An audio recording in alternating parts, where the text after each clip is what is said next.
My wife slammed a manila envelope onto the frosting of my retirement cake while my children popped confetti cannons.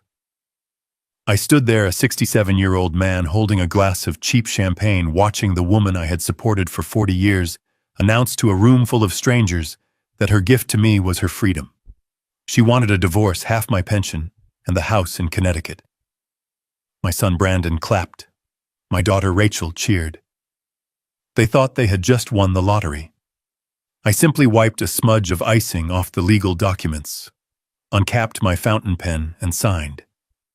As I handed the papers back to her, I leaned in and whispered 5 words that she should have listened to. You just triggered the apocalypse. 6 months later, they were on their knees outside my apartment, but by then, the locks had already been changed. Before I tell you how I destroyed my own empire to save it, let me know where you are watching from in the comments below. Hit like and subscribe if you have ever been underestimated by the people who were supposed to love you.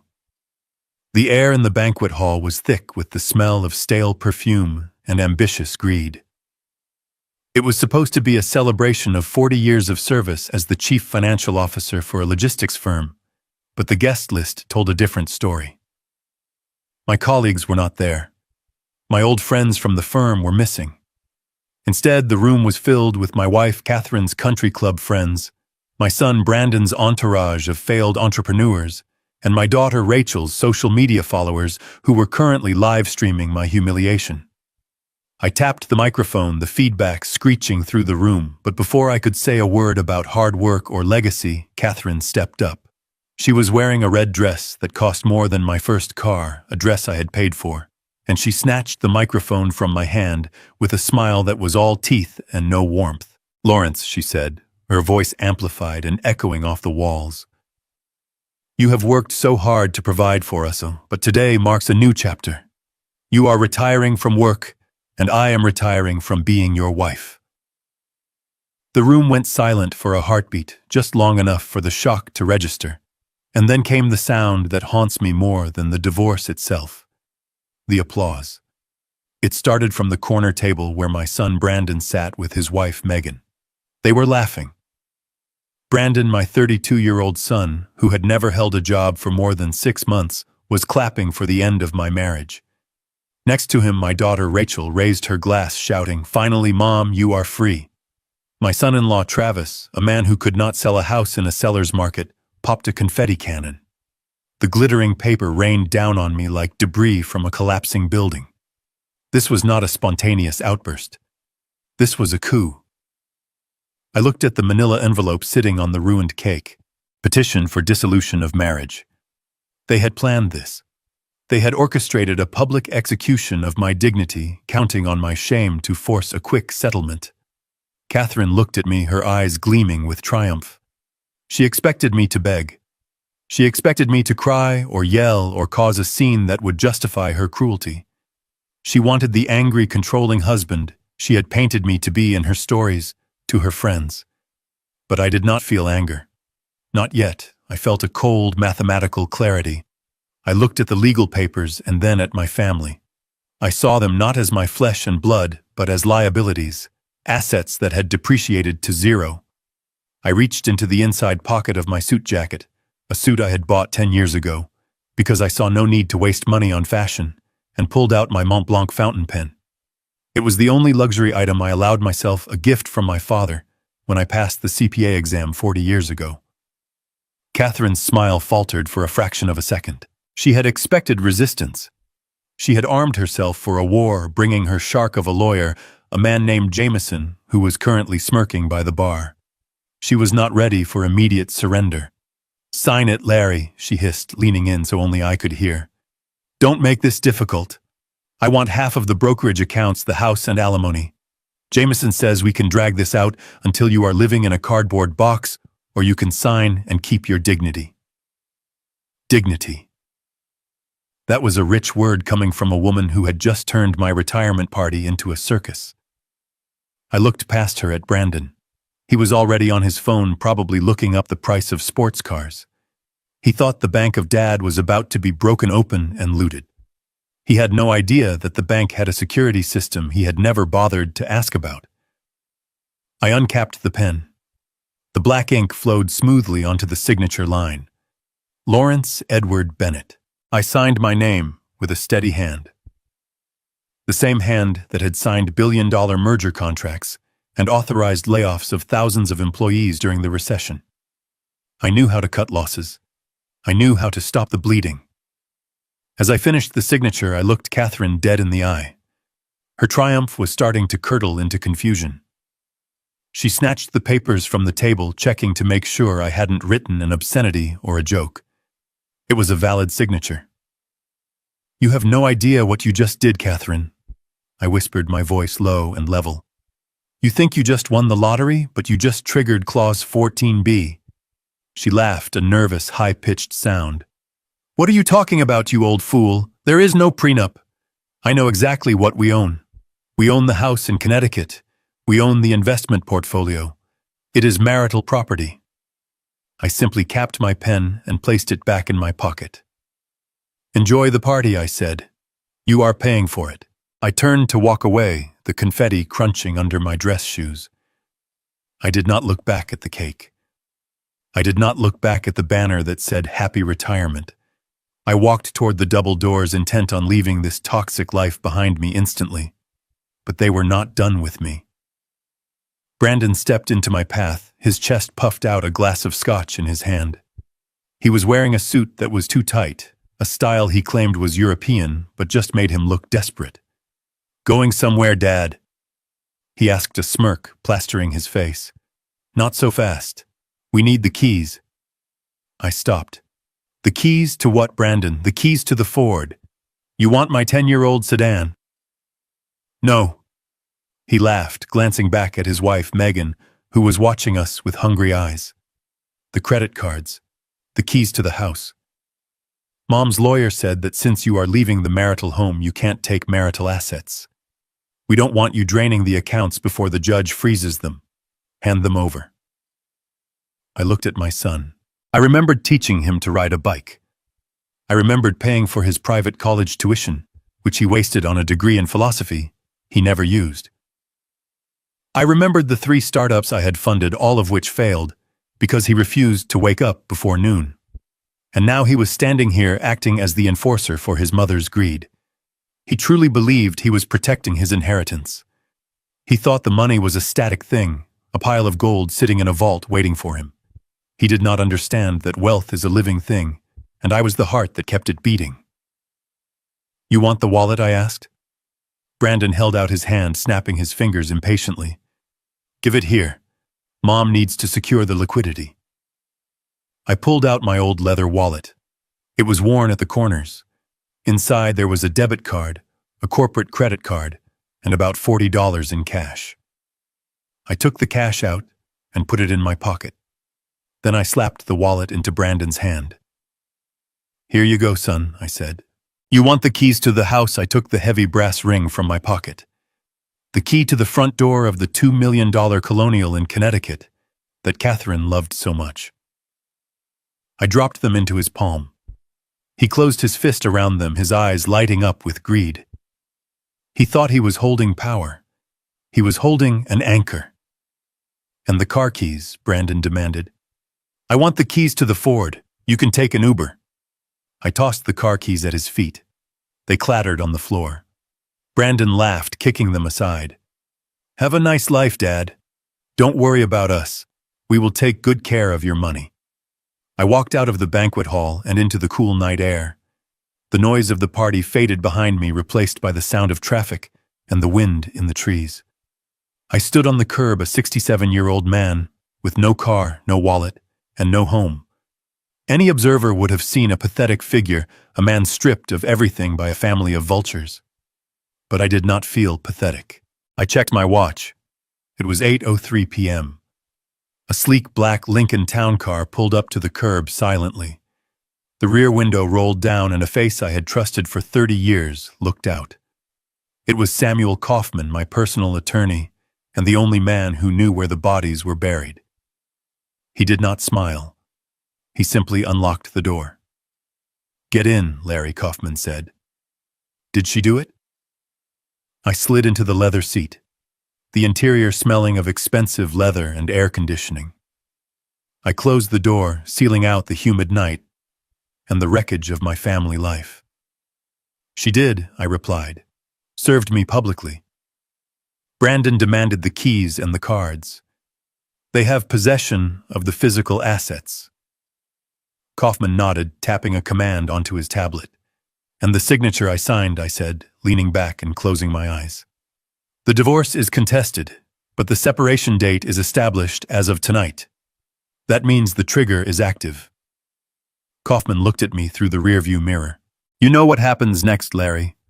Once I hit enter, there is no going back. The protocols are irreversible. The assets in the irrevocable trust are designed to protect the principal at all costs.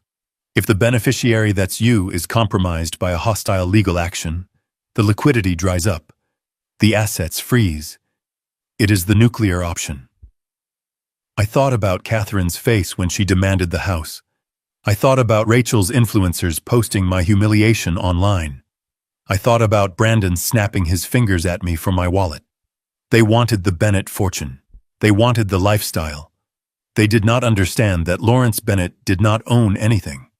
Lawrence Bennett was merely the manager of a very complex, very aggressive financial structure designed by my father and perfected by me to ensure that exactly this scenario could never happen. Do it, I said, my voice devoid of emotion. Initiate Protocol Omega. Shut it all down. Cancel the secondary cards. Revoke the authorized user status. Notify the leasing companies. And send the eviction notice to the Connecticut property. They want to play hardball. Let's show them what Major League pitching looks like.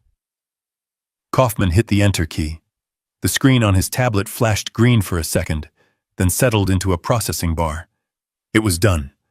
The financial veins that had pumped lifeblood into my ungrateful family for decades were severed. I wasn't just cutting them off. I was erasing the artificial reality they lived in. Where to? Kaufman asked. The club, no, I said. Take me to the city. I have a small apartment in the garment district that nobody knows about. It is under the LLC's name. It has a cot and a coffee maker. That is all I need. Tonight, I sleep like a baby. Tomorrow, the real show begins. As the car pulled away, I looked back at the banquet hall one last time. I could see the lights flashing through the windows. They were probably ordering expensive champagne, charging it to the credit card I had just handed Brandon. They would be toasting to their victory. They would be planning their shopping sprees and their vacations. They had absolutely no clue that the card in Brandon's pocket was already dead plastic. They didn't know that the house they were planning to return to was no longer their home. They were dancing on the deck of the Titanic, and I had just ordered the iceberg. The next morning, the sun rose over the city with a brilliance that felt like a personal endorsement from the universe. I woke up on the stiff mattress in my secret studio apartment, my back aching slightly, but my mind clear. I made a pot of black coffee and sat by the window looking down at the busy street. For the first time in 40 years, I didn't have to go to the office. I didn't have to check the stock market for the company, and I didn't have to listen to Catherine complain that the pool boy hadn't cleaned the filter properly. My phone, a burner prepaid model I had purchased days ago, buzzed. It was a notification from the security system at the Connecticut house. Motion detected at the front gate. I opened the app, which I still had access to as the administrator of the trust. The camera feed loaded. It showed a tow truck, a very large, very aggressive repossession tow truck backing up to the driveway where Brandon had parked his Porsche and Rachel had parked her Range Rover. I took a sip of coffee and watched. This was scene 4 of my new life, and the script was playing out perfectly. The cars weren't owned by me, and they certainly weren't owned by my children. They were leased through a holding company under the corporate umbrella. One of the clauses in the lease agreement, a clause I had written myself, stated that upon the termination of my employment, or a change in my marital status, that threatened the assets, all company vehicles were to be returned immediately to the fleet. Since I had retired and divorced in the same hour, the contracts were void. On the small screen, I saw Brandon run out of the house in his silk pajamas. He was waving his arms, screaming at the tow truck driver. I couldn't hear the audio, but I could read his body language. He was shouting, "Do you know who I am?" The driver, a burly man who clearly did not care who Brandon was, simply hooked the chains onto the Porsche's axle. Brandon tried to physically block the truck. The driver stepped out, crossed his arms, and pointed a finger at my son. Whatever he said made Brandon step back. Then Catherine appeared. She was wearing a dressing gown, her hair in curlers. She was holding her phone, frantically tapping the screen. I knew exactly who she was trying to call. She was trying to call me. But my old phone was sitting in a trash can, 3 blocks from the banquet hall. She was trying to call the bank. But the bank was currently looking at a flagged account status that said, "Fraud alert, unauthorized access." The previous night, after Kaufman initiated the protocol, every credit card linked to my social security number and the joint accounts was frozen. When Catherine tried to pay the $25,000 bill for the retirement party, the card I handed Brandon would have declined. I imagined the scene. The waiter returning with that polite, pitying smile. The confusion. The second card being declined. The scramble to find cash. The humiliation of having to call one of her rich friends to bail her out. Now watching the tow truck hoist the Porsche into the air, I saw the reality setting in. They were stranded. They were in a house that was about to eject them with no cars, no credit, and no cash. Rachel came out next, filming the tow truck driver with her phone, probably threatening to expose him to her followers. The driver ignored her and lifted her Range Rover next. I switched the camera view to the kitchen interior. I had cameras everywhere. I saw Megan, my daughter-in-law, pacing back and forth. She was on the phone with her mother. I turned up the volume on my tablet. "He must be insane," Megan was saying. "He cut us off. Everything is declined. Brandon's card didn't work at the gas station last night. We had to walk home. And now they are taking the cars. Mom, you have to send us money." I smiled. It was beginning. But the cars were just the appetizer. The main course was arriving in exactly 1 hour. Kaufman was sending the sheriff. You see, the house in Connecticut was never in my name. It was never in Catherine's name. It belonged to the Bennett Family Trust. We lived there as tenants. The rent was $1 a year, a symbolic gesture. But the lease agreement had a very specific termination clause. If the primary tenant, me, vacated the premises due to marital dissolution, the lease was voided for all occupants. They were now officially squatters. I watched as the tow truck drove away with their status symbols. Brandon kicked the gravel driveway, throwing a tantrum like a toddler. Catherine stood frozen, staring at the empty spots where the cars used to be. She looked old. The makeup couldn't hide the fear anymore. She realized that the man she called a cheapskate, the man she mocked for driving a Ford, was the only thing standing between her and the abyss, and she had just pushed me off the cliff. The phone buzzed again. It was Kaufman. "The sheriff is en route," he texted. "Eviction notice is being served at 10 a.m. They have 48 hours to vacate." I replied with a thumbs-up emoji. I poured another cup of coffee. I had a busy day ahead. I had a meeting with the new investment broker to restructure my personal portfolio, free from the encumbrances of a family that hated me. I had a lunch date with a woman named Elena, a history professor I had met at a library a month ago, someone who didn't know I was wealthy and didn't care. But first, I wanted to watch the sheriff arrive. I wanted to see the moment they realized that the divorce papers Catherine threw at me were not a ticket to freedom, but an eviction notice from their own lives. This was the education I should have given them 20 years ago. It was harsh, yes. But as any good CFO knows, sometimes you have to liquidate the bad assets to save the company. And my family. They were toxic assets. At 10:00 a.m. sharp, the sheriff's cruiser rolled up the driveway. I watched Catherine's face as the uniformed officer handed her the papers. She dropped them. She actually dropped them on the ground. She looked at the camera, the security camera she knew I had installed. She looked right into the lens, and for the first time in my life, I saw her beg. She mouthed the word, "Larry." I took a sip of coffee. Sorry, honey, I said to the empty room. Larry doesn't live there anymore. Protocol Omega is in full effect. While I sat in my studio apartment sipping black coffee, the morning sun was just beginning to stream through the floor-to-ceiling windows of the Colonial Mansion in Connecticut, a house that was currently hosting a victory breakfast for my soon-to-be ex-wife and her brood. I could see it all through the kitchen security feed on my tablet. They were gathered around the granite island I had paid for 3 times over, picking at a spread of gourmet pastries and drinking mimosas made with the vintage champagne I had been saving for my 70th birthday. Catherine looked radiant in her silk robe, the flush of what she thought was freedom coloring her cheeks. Brandon was there nursing a hangover and scrolling through his phone, probably reading the comments on the video of my humiliation. Rachel was taking selfies with the champagne flute, adjusting the lighting to make sure her followers knew she was living the high life. They looked like royalty, secure in their castle, unaware that the moat had been drained and the drawbridge was burning. The atmosphere of self-congratulatory bliss was interrupted by the arrival of Stefan, the owner of the high-end catering company that had serviced the retirement party the night before. He stood in the entryway looking uncomfortable, clutching a wireless payment terminal. I turned up the volume on my tablet. Stefan cleared his throat and apologized for the intrusion so early in the morning, but explained that there had been an issue with the final settlement of the bill the previous night. The total outstanding balance for the venue, the food, the staff, and the open bar was $25,000. Catherine waved a hand dismissively and told him not to worry.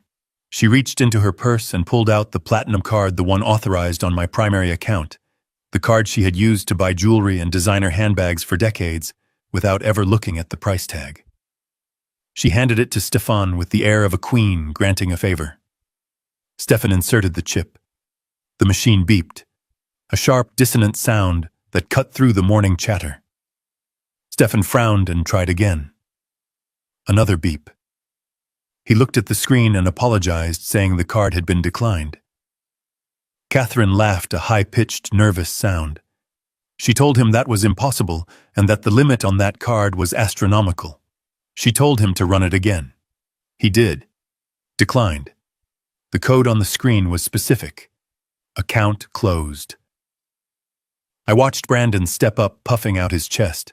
He told his mother not to stress and pulled out his own black card, the one I had given him for emergencies, which he interpreted as bottle service at nightclubs. He handed it to Stefan with a smirk. The machine beeped again. Declined. Brandon's smirk vanished. He pulled out another card. Declined. Rachel tried hers. Declined. The silence in the kitchen was heavy. Stefan was no longer smiling. He said he needed payment immediately, or he would have to involve the police, as this was technically theft of services. Catherine's face went pale. She grabbed her phone and dialed the number for Jameson, her shark of a lawyer. I could hear her frantic voice echoing in the kitchen. She was screaming that I had cut them off, that I was hiding assets, that she needed an emergency order to unfreeze the accounts. Then she went silent, listening to whatever Jameson was saying on the other end. I knew exactly what Jameson was telling her, because I had sent his firm a digital packet at midnight. I watched Catherine's legs give out. She slumped onto one of the bar stools, the phone slipping from her fingers. Brandon asked what was wrong. Catherine looked at her children with eyes wide with horror. She whispered that the accounts were not frozen. She said they didn't exist. Not for them. This was the moment the backstory they had ignored for 40 years finally caught up with them. You see, my father was a man who did not trust easily. When he built the foundation of the Bennett fortune, he did not put it in my name. He created the Bennett Investment Trust, an entity designed with ironclad bylaws to preserve capital for future generations, but only under specific moral conditions. I was never the owner of the fortune. I was merely the trustee, the guardian. The bylaws stated clearly that the primary beneficiary had full access to the funds for the maintenance of his lifestyle and family, only so long as the family unit remained intact. My father had written a poison pill clause specifically for the event of a divorce initiated against the bloodline beneficiary. It was called the Preservation of Capital Clause. The moment a petition for divorce was signed, the trust automatically reclassified all assets used by the spouse and adult children not as gifts but as unauthorized liabilities. The house, the cars, the credit lines, they were all legally property of the trust. And since the marriage was effectively over, the trust was legally required to liquidate those liabilities to protect the principal investment. Catherine was listening to Jameson explain that she had not just divorced a husband, she had divorced the money. The trust did not recognize her claim. The house was not marital property because it had been purchased by the trust 20 years ago and leased to us. The portfolio was not marital property because it was an inheritance vehicle protected by layers of corporate law that even Jameson could not penetrate. Brandon started screaming. He grabbed his mother's phone and yelled at the lawyer asking about his trust fund. I could almost hear Jameson's dry laugh on the other end. There was no trust fund for Brandon. There never was. I had given them allowances from my salary as the trustee. The actual trust capital was locked away, accessible only to me, and only for approved expenses. Divorce settlements were not approved expenses. The reality hit them like a physical blow. They were standing in a kitchen they did not own, eating food. They could not pay for wearing clothes that were suddenly their only assets. Rachel started crying, saying she couldn't be poor, saying it would ruin her brand.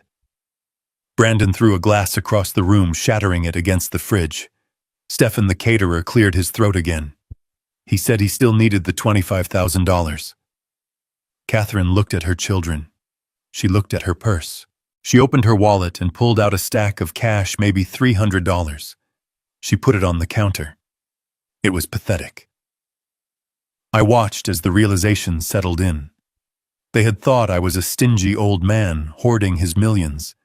They didn't realize I was the dam holding back the floodwaters of reality. I had protected them from the complexity of the trust, I had managed the audits, I had filed the paperwork, and I had ensured the money flowed smoothly into their ungrateful hands.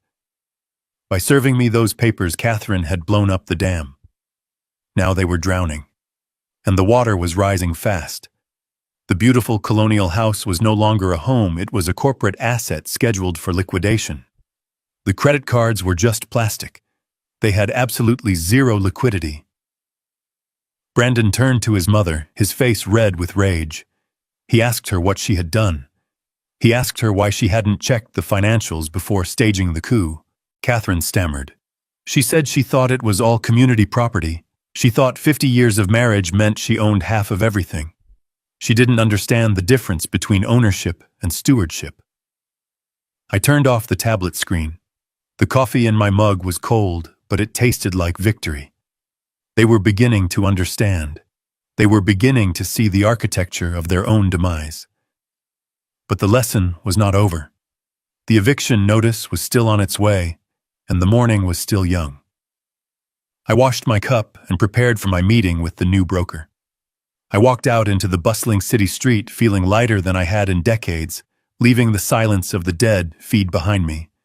While the chaos of the declined credit cards was still reverberating through the kitchen, I switched the camera feed to my home office, a sanctuary of mahogany and leather that I had forbidden anyone from entering for decades. Standing behind my desk, sitting in my chair, with his feet up on the polished wood, was my son-in-law Travis. He was holding a tape measure in one hand and his cell phone in the other, pacing the room with the swagger of a man who had just inherited a kingdom. I turned up the audio. Travis was practically shouting into the phone, his voice thick with unearned confidence. He was talking to a developer friend of his, a man I knew to be as shady as he was insolvent. Travis was telling him that the listing was going to be exclusive. He was bragging about the square footage, about the custom millwork, and about how he was going to fast-track the sale for cash. He said he was going to take a double commission on the deal. He called it the easiest flip of his life. He was already spending the money in his head, planning to upgrade his leased BMW to something he actually owned. It was pathetic. Travis was a realtor who had sold exactly 2 houses in 5 years, both to relatives who took pity on him. He didn't understand the first thing about property law, let alone the complex titling of a high-value estate held in a corporate trust. He thought possession was 9/10 of the law. He was about to learn that in my world, paperwork is the only law that matters. The front doorbell rang. It wasn't the polite chime of a guest. It was the heavy, authoritative pounding of law enforcement. I saw Travis freeze. He told his friend he had to go and hung up. He smoothed his jacket, checked his reflection in the glass of my diploma frame, and walked out to the foyer expecting to greet a buyer. I switched the feed to the entryway camera. Catherine was already there, opening the massive oak double doors. Standing on the porch was Sheriff Miller, a man I had played poker with on Tuesdays for 10 years. Beside him stood Samuel Kaufman, looking like the Grim Reaper in a three-piece charcoal suit holding a thick leather binder. Catherine forced a smile, a reflex from her days as a society hostess. She asked if everything was all right. She probably assumed I had been found in a ditch somewhere, or that I had been arrested for causing a disturbance. She was ready to play the grieving, confused wife. Sheriff Miller didn't smile back. He tipped his hat slightly and said he was there to escort Mr. Kaufman, who had legal documents to serve regarding the occupancy of the premises. Catherine frowned. She looked at Kaufman with disdain. She told him that if this was about the divorce papers, he could send them to Jameson. She tried to close the door. Sheriff Miller put a hand out, stopping the door firmly. He told her this wasn't about the divorce. It was about trespassing. Travis pushed past Catherine, trying to exert some alpha male dominance. He asked what was going on. He said this was private property and they couldn't just barge in. He pulled a business card from his pocket and tried to hand it to Kaufman, introducing himself as the listing agent for the estate. Kaufman looked at the card and let it drop to the floor. He didn't even blink. He stepped into the foyer, the sound of his dress shoes echoing on the marble. He opened the leather binder. He spoke with a voice that was calm, dry, and utterly destructive. He informed them that they were currently in violation of criminal trespass statutes. He stated that the property located at this address was the sole asset of the Bennett Real Estate Holding Group, a subsidiary of the Bennett Family Trust. He explained that there was no listing agent because the property was not for sale. Catherine laughed a sharp, hysterical sound. She screamed that this was her house. She said she had picked out the curtains.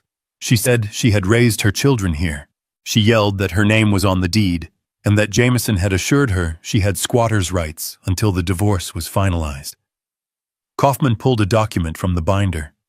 It was a single page yellowed with age, protected by a plastic sleeve. He held it up for her to see. It was a residential lease agreement dated 25 years ago. He asked her if she recognized her signature. Catherine squinted at the paper. I watched her face go slack. She remembered. I had brought that paper to her 2 decades ago, telling her it was a tax formality, something my accountants needed to depreciate the asset. She had signed it between sips of wine without reading a single clause. Kaufman read the terms aloud for the benefit of the sheriff and the cameras he knew I was watching.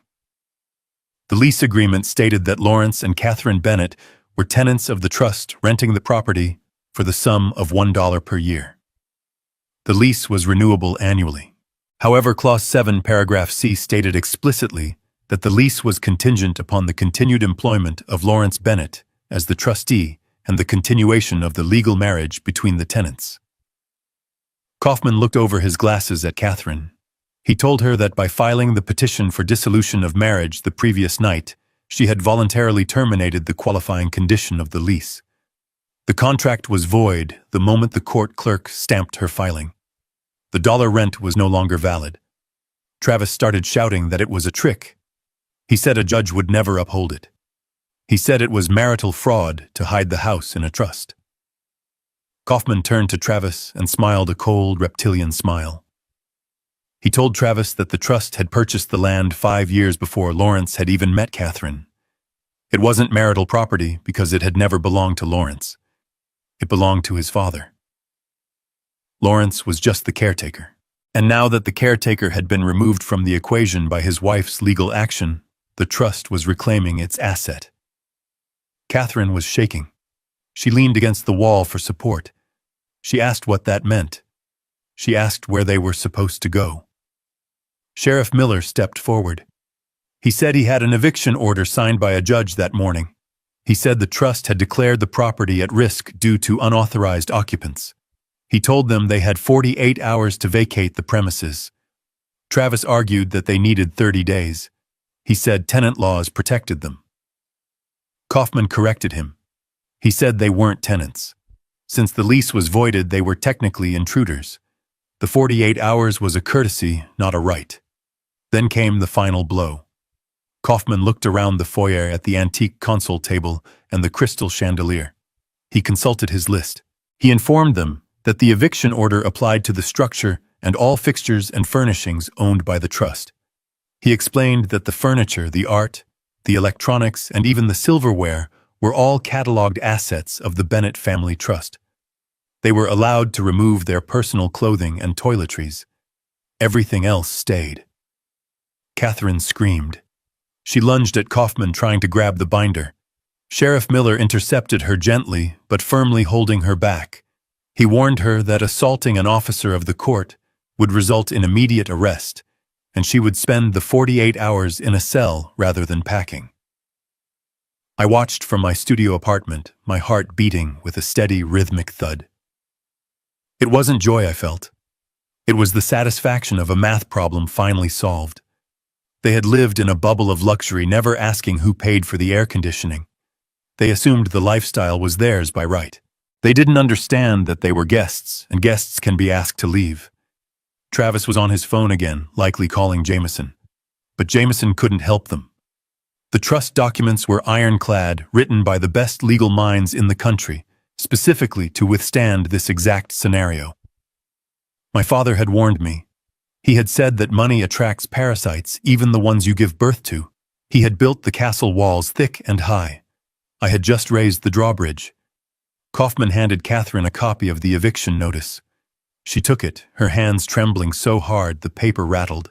She looked around the foyer, the grand entrance she had used to impress her friends for years. It wasn't hers. It never was. She was a tenant who had just been fired. "Get packing, folks," Sheriff Miller said, touching the brim of his hat. "I'll have a deputy stationed at the gate to ensure nothing belonging to the trust leaves the property. You have until 10 a.m. on Thursday." Kaufman and the sheriff turned and walked out, the heavy doors closing with a finality that shook the frame. Inside, the silence was absolute. Travis looked at Catherine. Catherine looked at the floor. I closed the laptop. The show was over for now.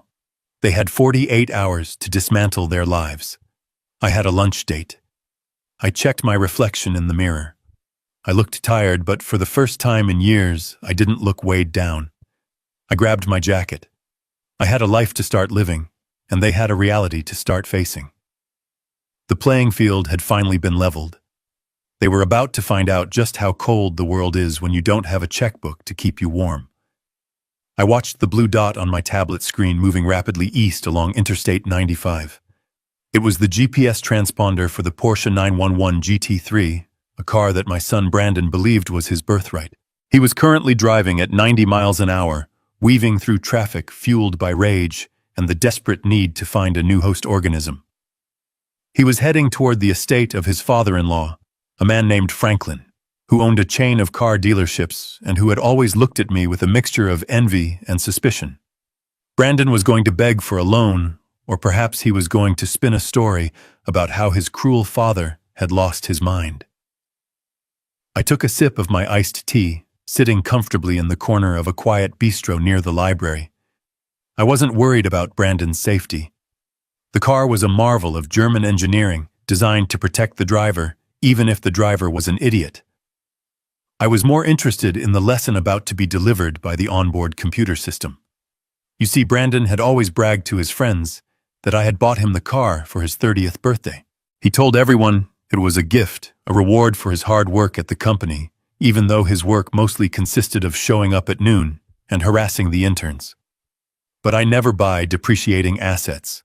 That is rule number 1 of wealth preservation.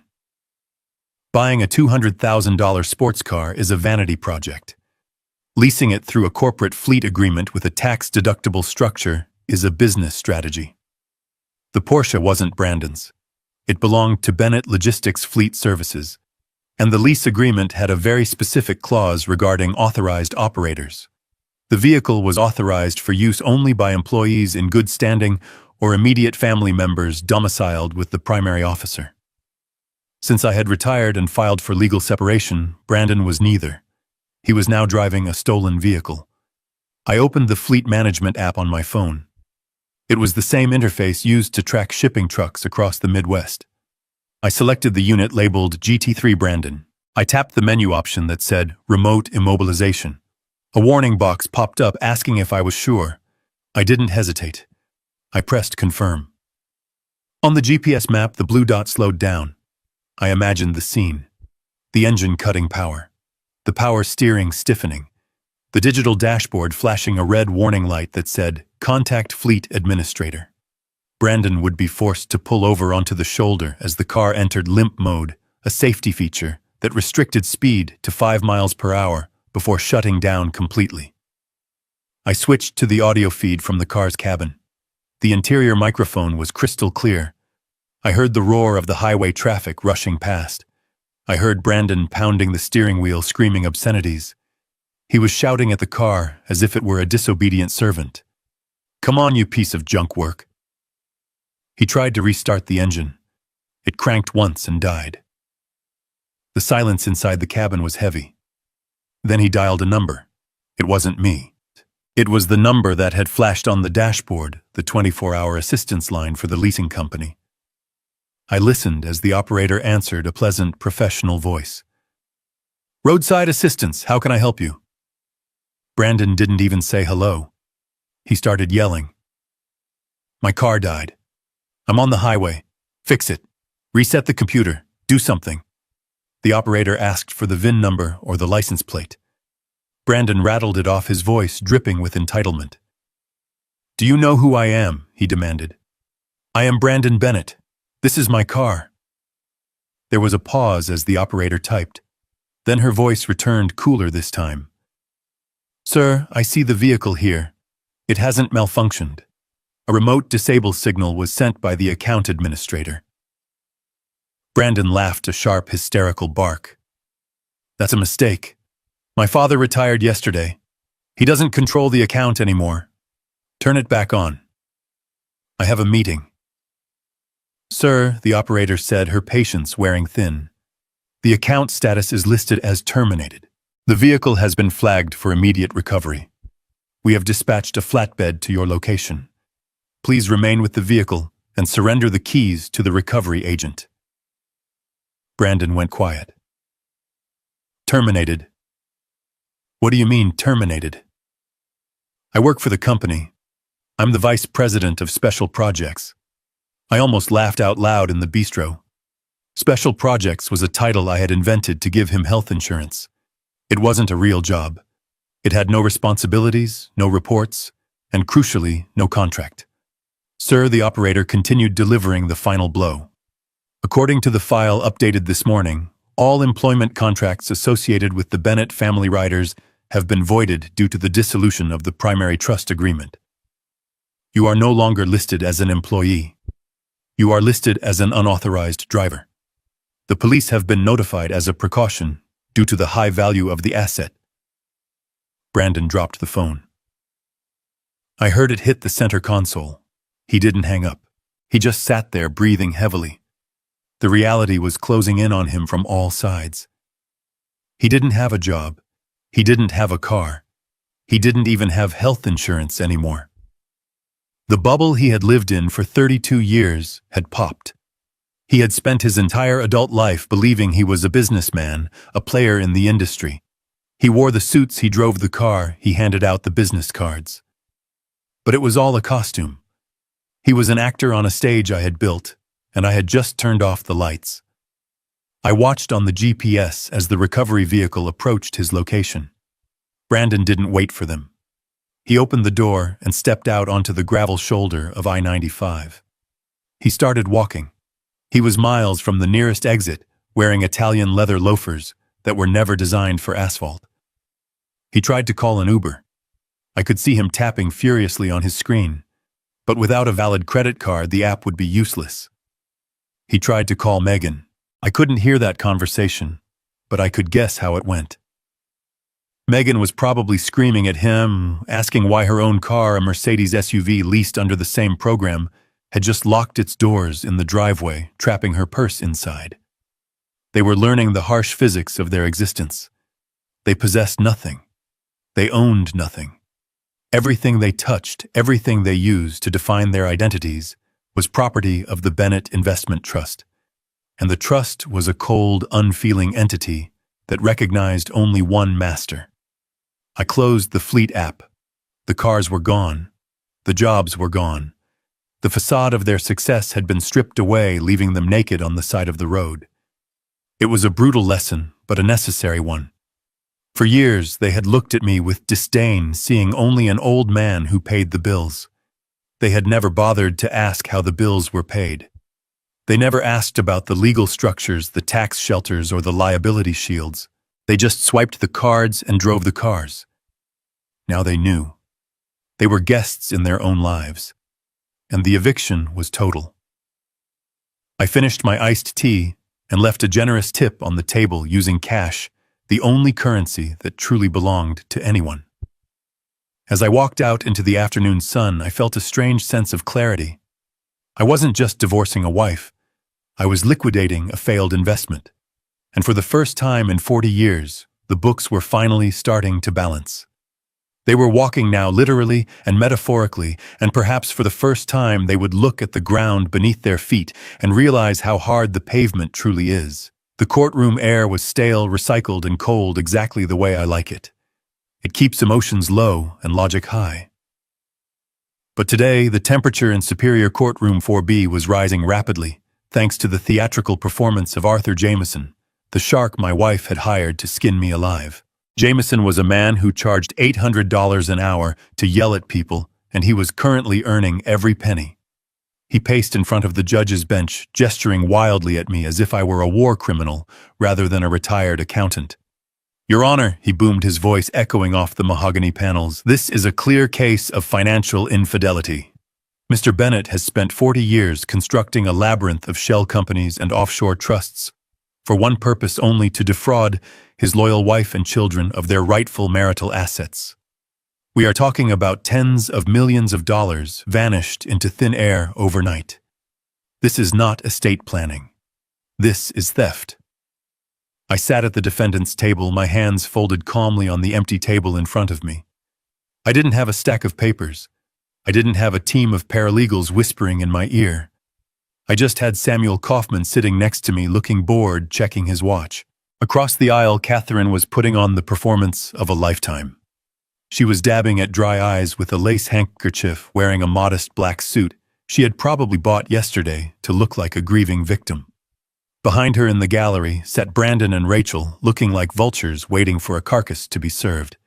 They were whispering, pointing at me, smirking. They thought Jameson was winning. They thought the judge was buying the story of the poor abandoned family. Jameson slammed his hand on the railing.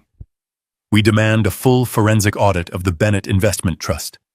We demand the immediate unfreezing of all assets, and we demand punitive damages for the emotional distress inflicted upon this devoted mother and her children." The judge, a stern woman named Justice Halloway, looked over her glasses at me. "Mr. Kaufman," she said, "does your client have a response to these allegations of hiding assets?" Kaufman didn't stand up immediately. He took a sip of water. He adjusted his cufflinks. Then he stood, slowly buttoning his jacket. He didn't walk to the center of the room. He stayed by the table. "Your Honor," Kaufman said, his voice quiet, but carrying to every corner of the room. "Mr. Jameson is partially correct. There are millions of dollars that are no longer accessible to Mrs. Bennett and her children. However, the allegation that my client has hidden them is factually incorrect.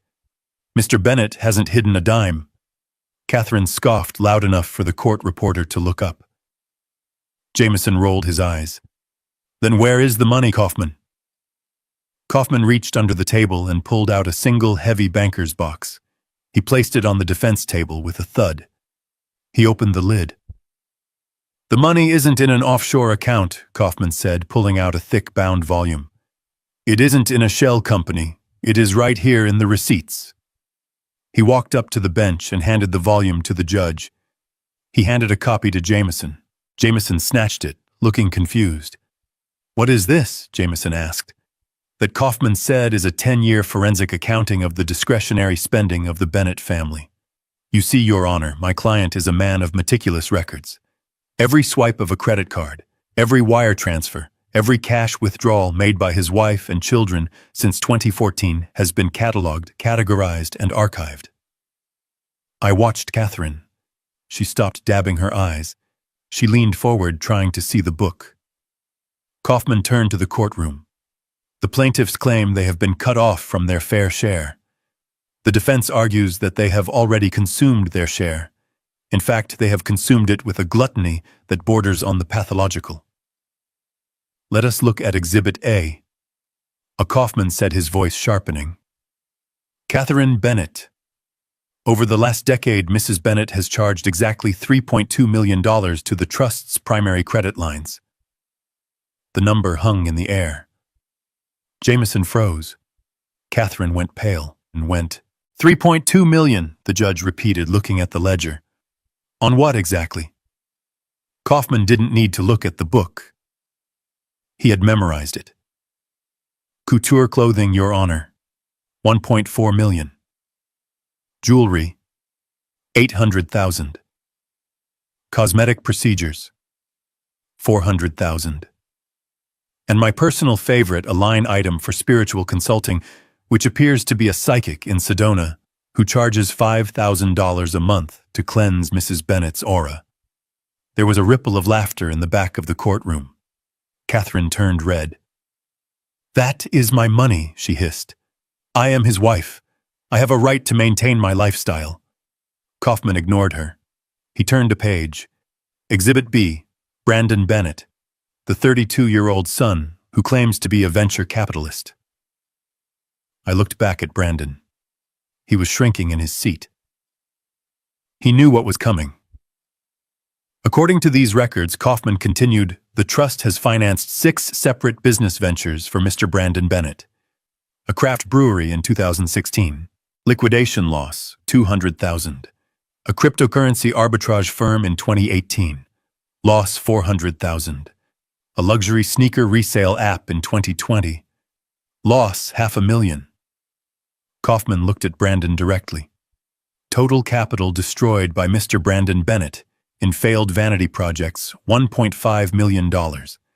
This does not include the $300,000 spent on travel and entertainment to promote these businesses, which produced zero revenue. Brandon stood up. "That was seed capital," he shouted, his voice cracking. "You can't count that against me. That was investment." "It was a loan," Kaufman corrected him coldly. "A loan against his future inheritance. The trust bylaws are very specific. Capital provided to beneficiaries for business ventures is structured as a callable debt obligation." Jameson was flipping through the pages frantically. He was realizing that his client had lied to him. He had been told I was a miser who gave them nothing. The book in his hands proved I was a fountain of cash that they had drained dry. And finally, Kaufman said, Exhibit C, Rachel Bennett, the influencer. Rachel pulled her sunglasses down her nose, glaring at Kaufman. $500,000 in credit card debt, Kaufman stated. Mostly travel hotels and photographers. But the most interesting part. Your Honor, is that while Miss Bennett claims to make money from her social media career, the tax returns included in the appendix show a net income of less than $4,000 a year.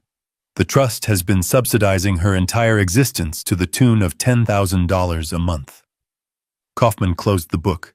He walked back to our table and stood next to me. Your Honor, the plaintiffs are asking where the money went. It went to Paris. It went to Milan. It went to bad crypto deals and psychic readings. My client Lawrence Bennett didn't hide the assets. He watched them eat the assets. The judge looked at Jameson. Mr. Jameson, do you have a response to these figures? Jameson was sweating. He loosened his tie. Your Honor, even if these figures are accurate, this was marital spending. It was a lifestyle established during the marriage. And that marriage ended the moment Mrs. Bennet filed the paperwork. Kaufman interrupted. And here is the final nail in the coffin. Kaufman pulled one last document from the box. This is the master charter of the Bennet Investment Trust, established by Lawrence Bennet's father. Clause 4, Section 9. The recoupment clause. I stood up then. It was time for me to speak. I didn't need a microphone. My voice was trained in boardrooms where silence was a weapon. Your Honor, I said, looking at the judge. My father was a man who believed in consequences. He wrote that clause to ensure that the family fortune would never be squandered by incompetence or greed. I turned to look at Catherine, then at Brandon and Rachel.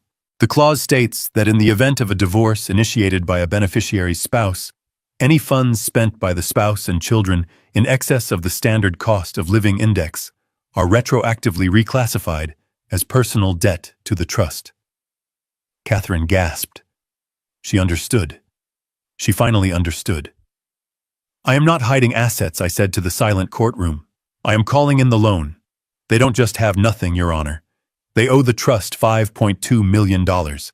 And since I am the sole trustee, I am initiating collection proceedings effective immediately. The room erupted. Catherine started screaming at Jameson, telling him to do something. Brandon was trying to leave the courtroom, but the bailiff blocked the aisle. Rachel was crying, saying she couldn't be in debt. The judge banged her gavel. Order, she shouted. Order in this court. She looked at the ledger again. She looked at me. There was a flicker of something in her eyes. Respect. Mr. Bennet, she said, this court finds the documentation provided by the defense to be substantial. The motion to freeze Mr. Bennet's personal accounts is denied. The motion for a forensic audit is denied as the defense has already provided one. She turned to Jameson. Counselor, I suggest you advise your clients to find a way to settle their debts with the trust before this goes to bankruptcy court. Case dismissed. Jameson slammed his briefcase shut and glared at Catherine. You told me he was hiding money, he hissed. You didn't tell me you spent $5 million. I'm done. Find another lawyer. He stormed out, leaving them alone. I walked past my family. Catherine grabbed my arm, her nails digging into my suit jacket. Larry, she whispered, her voice trembling with terror. You can't do this. We don't have $5 million. You know we don't. I gently removed her hand from my arm. I know, Catherine, I said. That's why you need to get a job. The trust accepts monthly payments, but don't be late. The interest rate is prime plus 4%. I walked out of the courtroom, leaving them standing in the wreckage of their own greed. They had come looking for a payout. They left with a bill. And for the first time in 10 years, I didn't feel the weight of their expectations on my shoulders. I felt only the lightness of the truth. They had spent their future. Now they had to pay for their past. The downfall of the Bennet dynasty did not happen in a marble foyer or a corporate boardroom. It happened in the cramped beige interior of the Starlight Motel on the outskirts of town, a place where the sheets smell of bleach and regret. My private investigator sent me the audio files from the listening device Catherine had unknowingly carried in her purse, a purse she was now clutching like a lifeline because it was the only designer item she had left. They had been evicted from the estate exactly 48 hours after the sheriff arrived. They had packed their lives into plastic garbage bags because they couldn't afford moving boxes. Now crammed into 2 adjoining rooms with thin walls, the pressure cooker finally exploded. I sat in my quiet apartment, listening to the recording, sipping a glass of water, witnessing the inevitable cannibalization of a family built on greed. It started with Travis, my son-in-law, the mediocre real estate agent who had spent 5 years treating me like his personal bank teller. He had been on his phone for hours trying to find a loophole, trying to find a hidden account, trying to find anything that would salvage his financial future. But he found nothing. What he found instead was the truth about his wife. I heard his voice on the recording, shrill and panicked. He was screaming at Rachel. He asked her about the trust fund. He asked her about the inheritance she had promised him existed. Rachel was sobbing. She admitted she had lied. She admitted she had told him there were millions in her name just to get him to propose. She admitted that her entire net worth was tied to a credit card that was now cut in half on a motel nightstand. The sound of a suitcase zipper cut through the argument. Travis wasn't staying to work it out. He wasn't staying for better or for worse. He was staying for richer, and now that we were at poorer, he was checking out. I heard him tell Rachel that he was filing for an annulment based on fraud. He called her a parasite. He told her she was exactly like her mother. Then the door slammed. Rachel wailed. It was the sound of a woman realizing that her beauty and her followers meant nothing when the rent was due.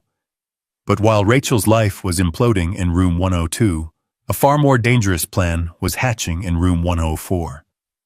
Brandon and Megan were sitting on the edge of a stained mattress, staring at a vending machine dinner they couldn't stomach. Megan was the catalyst. She was a woman who had never worked a day in her life. A woman who believed the world owed her a living simply for existing. I heard her voice low and venomous. She was whispering to Brandon. She told him that I was evil. She told him that I had stolen their birthright. She twisted the reality until Brandon was the victim of a grand theft, not the beneficiary of decades of generosity. Then she pitched her idea. She reminded Brandon about the overflow warehouse at Bennett Logistics. It was a facility I had managed for 20 years. It housed high-value electronics and luxury goods before distribution. Megan told him that since his last name was Bennett, those goods belonged to him. She told him to go there. She told him to take a truckload.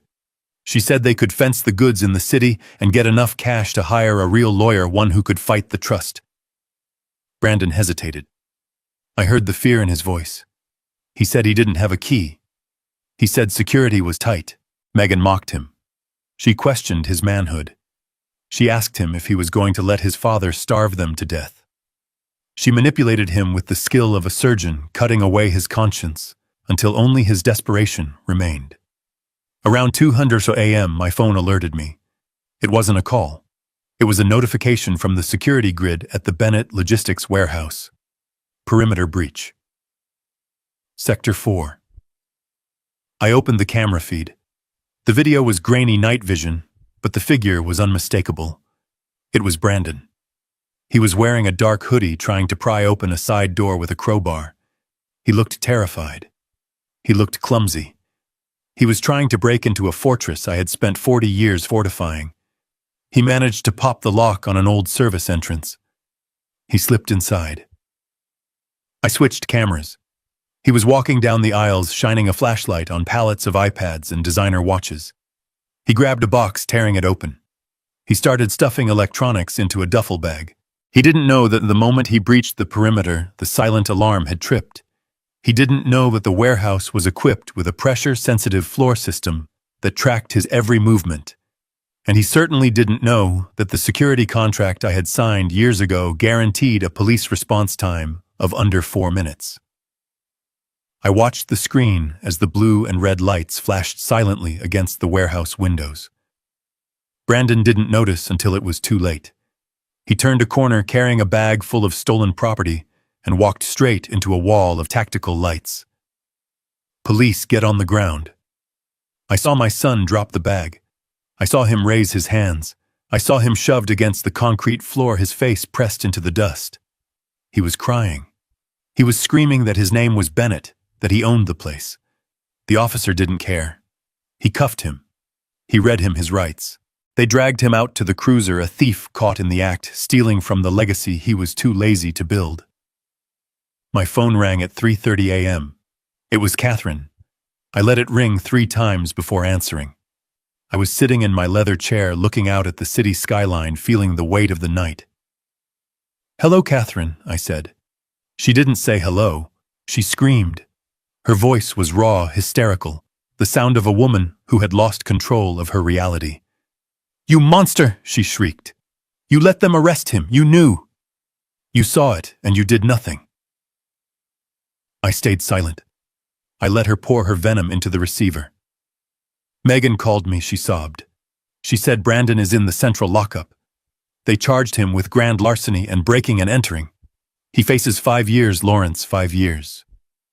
He is your son. How could you let this happen? You have the power to stop it. You could have called security. You could have dropped the charges.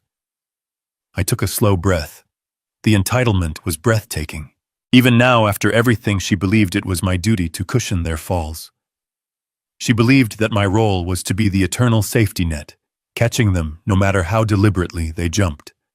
Catherine, I said, my voice steady and cold. I didn't make him break into a warehouse. I didn't hand him a crowbar. I didn't tell him to steal. He was desperate, she yelled. He was hungry. You cut us off. You starved us. This is your fault. No, I corrected her.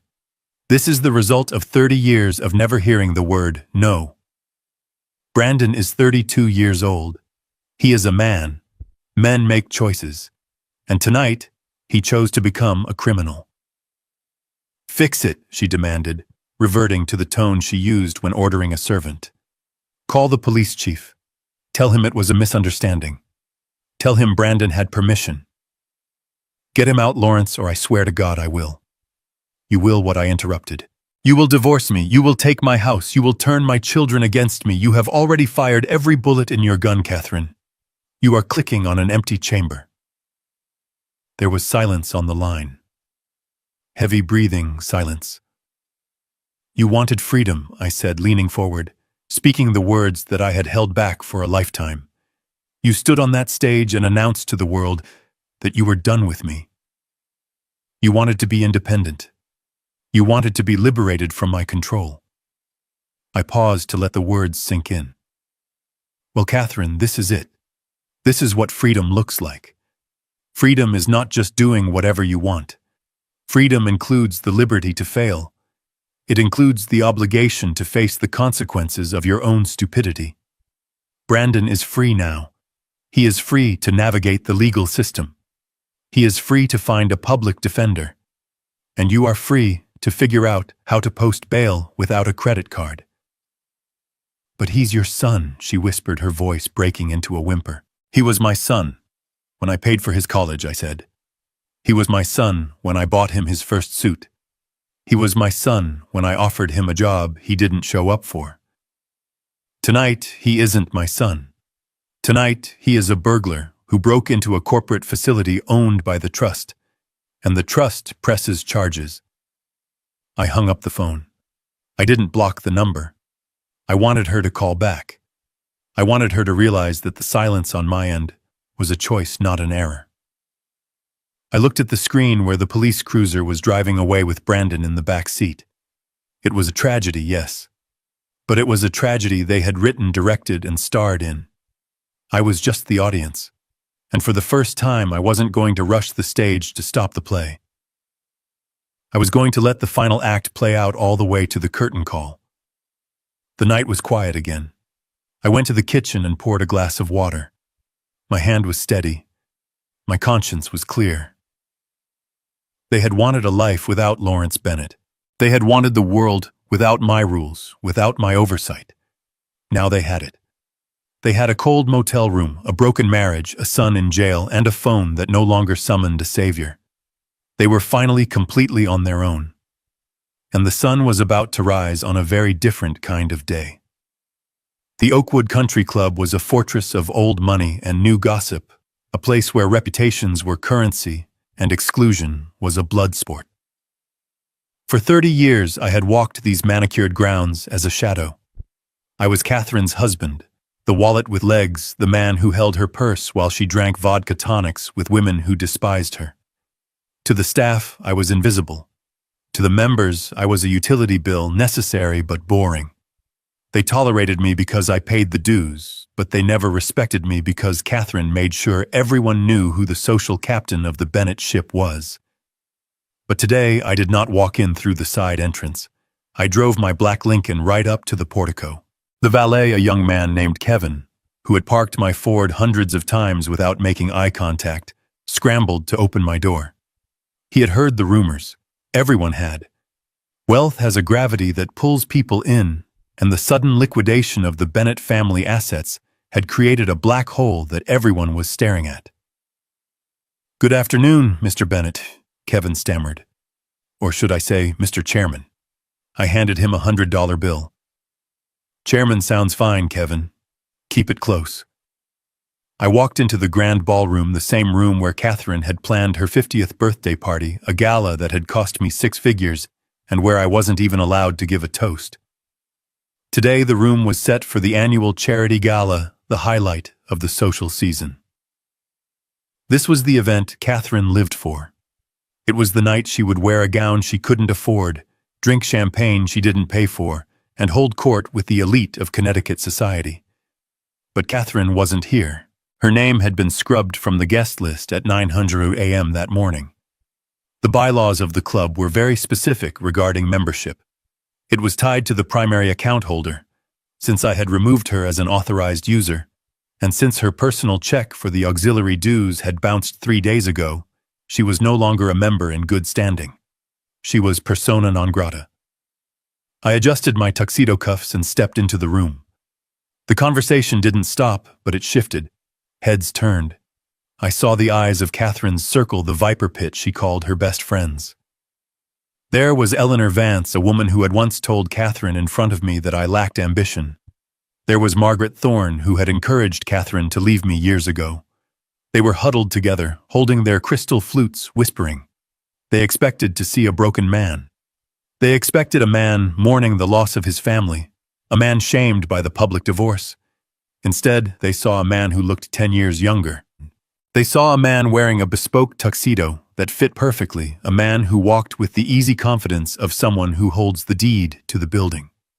Eleanor was the first to approach. She was a predator, and she sensed a shift in the wind. Lawrence, she cooed, reaching out a hand adorned with diamonds that were likely leased. "We were so shocked to hear about the restructuring. Is Catherine all right? We haven't heard from her in days."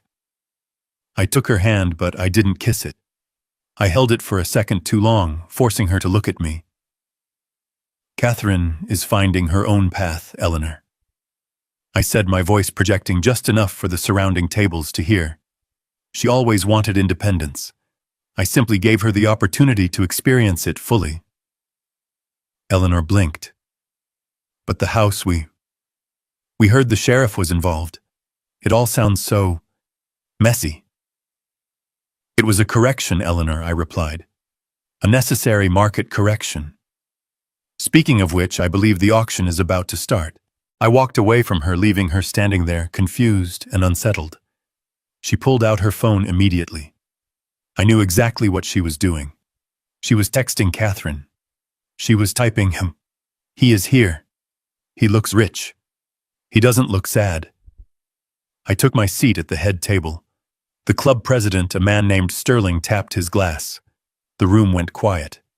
He introduced me not as the boring accountant, but as the club's new honorary chairman of the philanthropic board, a title I had acquired with a substantial donation earlier that week.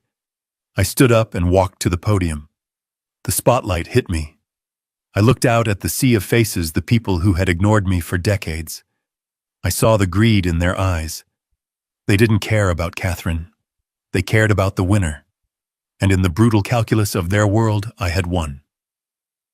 "Thank you, everyone," I said into the microphone.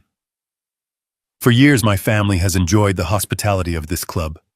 Tonight, I wanted to give something back. I reached into my jacket pocket. I didn't pull out a speech. I pulled out a check. A large, oversized presentation check was brought out from behind the curtain, held by 2 assistants. "As many of you know, I have recently entered a new phase of life," I continued. "My retirement has been eventful. During the legal proceedings of the last week, my former attorneys estimated a certain sum of money that would have been allocated for a divorce settlement, a sum that was demanded to maintain a lifestyle that frankly no longer exists." I paused. I saw Eleanor holding her phone up, recording. Good. I wanted Catherine to see this in high definition. Since that settlement is no longer legally required due to the activation of the trust's preservation clauses, I found myself with a surplus of liquidity. Rather than letting it sit in a bank, I decided to invest it in a cause that appreciates value. I gestured to the check. The number was written in bold black ink, $5 million. Tonight, the Bennett Investment Trust is donating $5 million to the Urban Youth Entrepreneurship Program. This money will help young people build their own businesses from the ground up so they never have to rely on anyone else to survive. The room gasped. $5 million. It was an astronomical sum even for this crowd. It was exactly the amount Jameson had demanded in his opening salvo for Catherine's alimony and lump sum payment. I looked directly at the camera lens of the videographer documenting the event. "It is my hope," I said, my voice hardening slightly, "that this money teaches the next generation the value of earning their keep. Because as I have recently learned, giving people money they didn't earn doesn't help them, it destroys them." The applause was thunderous. It was a standing ovation. People were cheering, whistling, clapping until their hands hurt. Eleanor Vance was clapping the hardest, a fake smile plastered on her face while her eyes darted around in panic. She knew. They all knew. I had just taken the money that Catherine believed was her salvation, the money she thought she was entitled to for tolerating me, and I had given it away to strangers. I had burned her golden parachute on live television. I walked off the stage, shaking hands, accepting congratulations. I felt a vibration in my pocket. I checked my burner phone. It was a notification from my security software. A login attempt on my old social media account. Location: the Starlight Motel. Catherine was watching. She was sitting in that dingy room, probably huddled around a phone with Rachel and Travis watching the live stream. She was watching her friends applaud me. She was watching her social standing evaporate. In this world, you are only as good as your last donation. And she had zero. She wasn't just broke now. She was irrelevant. I had stripped her of the one thing she valued more than money, her status. She couldn't show her face in this club ever again. Not because she couldn't pay the dues, but because she was now the punchline of the joke. She was the woman who walked away from $5 million and got nothing but an eviction notice. I signaled the waiter for a drink, a Scotch neat. I took a sip and looked around the room. The air tasted different here. It tasted clean. I realized then that I wasn't just punishing them. I was erasing them. I was rewriting the history of Lawrence Bennett, and in this new version, they were just footnotes. The party continued into the night, but for Catherine Bennett, sitting in the dark, 2 miles away, the lights had gone out forever. 6 months is a long time in the world of high finance, but it is an eternity in the world of minimum wage labor.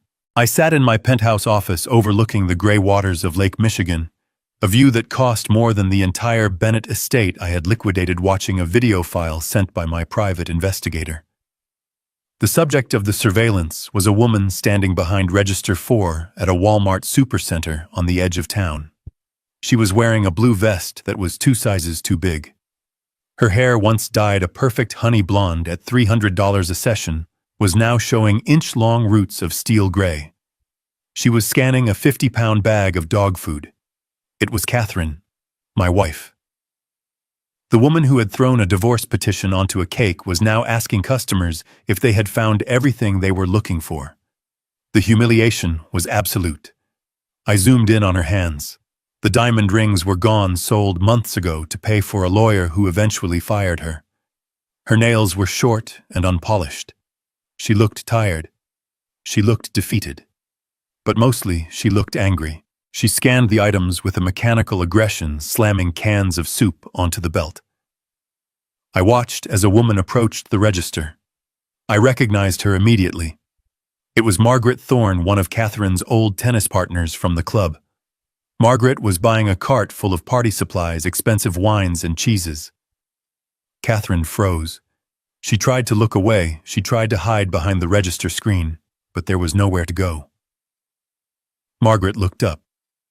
She paused. She didn't say hello. She didn't ask how Catherine was doing. She simply handed Catherine a coupon and waited for the discount. Catherine took it, her hand trembling. She scanned it. She bagged the wine. She handed Margaret the receipt. Margaret walked away without a word, leaving Catherine standing there, stripped of the last shred of her social armor. I closed the video file. It wasn't cruelty that made me watch. It was due diligence. I needed to know if the lesson had been learned. I opened the next file. It was a series of photographs taken outside a pawn shop in the city. The subject was Rachel. My daughter, the influencer, who used to post unboxing videos of luxury goods, was now doing the boxing. She was standing at the counter arguing with a man behind bulletproof glass. On the counter sat a Hermès Birkin bag, a graduation gift I had purchased for $12,000. The audio file attached to the photos was grainy but audible. Rachel was pleading. She was telling the pawnbroker that the bag was an investment piece that had appreciated in value. The broker wasn't interested in fashion economics. He offered her $800. Rachel screamed. She said it was robbery. She grabbed the bag and stormed out, only to stop on the sidewalk, check her phone, and walk back in. She took the $800. I checked the background report. Rachel had been evicted from 3 apartments in 6 months. She was currently subletting a room in a basement apartment sharing a bathroom with 3 strangers. Her social media channels were dead. She had tried to pivot to a pity narrative, posting videos about her cruel father, but the internet is a fickle beast. The commenters didn't feel sorry for a rich girl who lost her allowance. They mocked her. They told her to get a job. She stopped posting when she had to sell her iPhone to pay a utility bill. Then there was Brandon. My son had been released from county jail 3 weeks ago. He had served his time for the breaking and entering charge, pleading down to a misdemeanor to avoid prison, but the felony theft charge remained on his record. I opened his file. It contained a stack of rejection letters. Brandon had applied to banks, hedge funds, and consulting firms, relying on the Bennett name to open doors. But the Bennett name was now associated with a ruthless liquidation and a desperate burglary. No one would hire him. I saw a video of him sitting in a park eating a sandwich wrapped in wax paper. He looked older. The soft arrogance of his youth had hardened into a bitter scowl. He was wearing work boots and jeans stained with paint. He had finally found work as a day laborer on a construction crew, a job he got because they paid cash and didn't ask questions.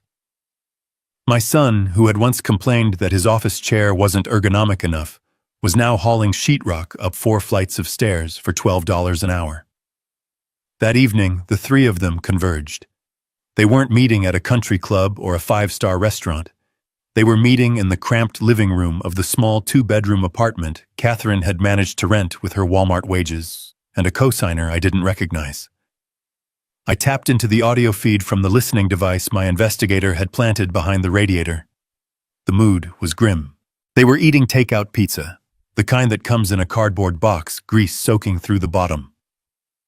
"This isn't working," Catherine said, her voice raspy from smoking cheap cigarettes. "I can't do the standing anymore. My veins are popping." And seeing Margaret today, she looked at me like I was the help. "I am the help," Brandon snapped. "I spent 8 hours sanding a floor today. My hands are bleeding, and the foreman called me idiot all day. I have a degree, Mom. I have a degree in philosophy." Rachel was scrolling on a cheap, prepaid phone. "Travis blocked me," she said. "He's dating a 22-year-old real estate agent. He says our annulment went through." "I have nothing, Mom. I sold the Birkin. I have 1 pair of Louboutins left and the heel is broken." They sat in silence, chewing the cardboard pizza. They were miserable. They were broken. But then the conversation shifted. It didn't shift toward remorse. It didn't shift toward self-reflection. It shifted toward strategy. "He has to be lonely," Catherine said quietly. "Think about it. He's 67 years old. He's living in some apartment in the city, all by himself. He doesn't have anyone. He spent 40 years with us. You don't just turn that off." "He hates us," Brandon said, wiping his mouth. "He put me in jail, Mom. He pressed charges. He was trying to teach you a lesson." Catherine countered, her voice gaining strength. "That's what he does. He's a teacher. He wants to be the patriarch, the wise old man who guides the wayward children. He's waiting for us to come back. He's waiting for us to beg." Rachel looked up. You think so? You think if we apologize, he'll open the trust back up? I know him, Catherine said. He's proud. But he's also sentimental. He kept every drawing you ever made, Brandon. He kept every report card. He wants his family back. He just wants to win.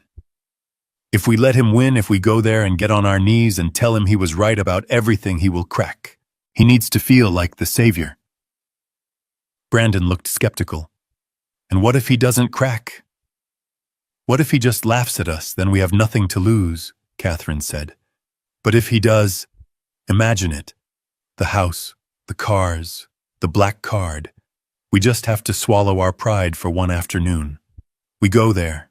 We cry. We tell him we miss him. We tell him we've learned the value of $1.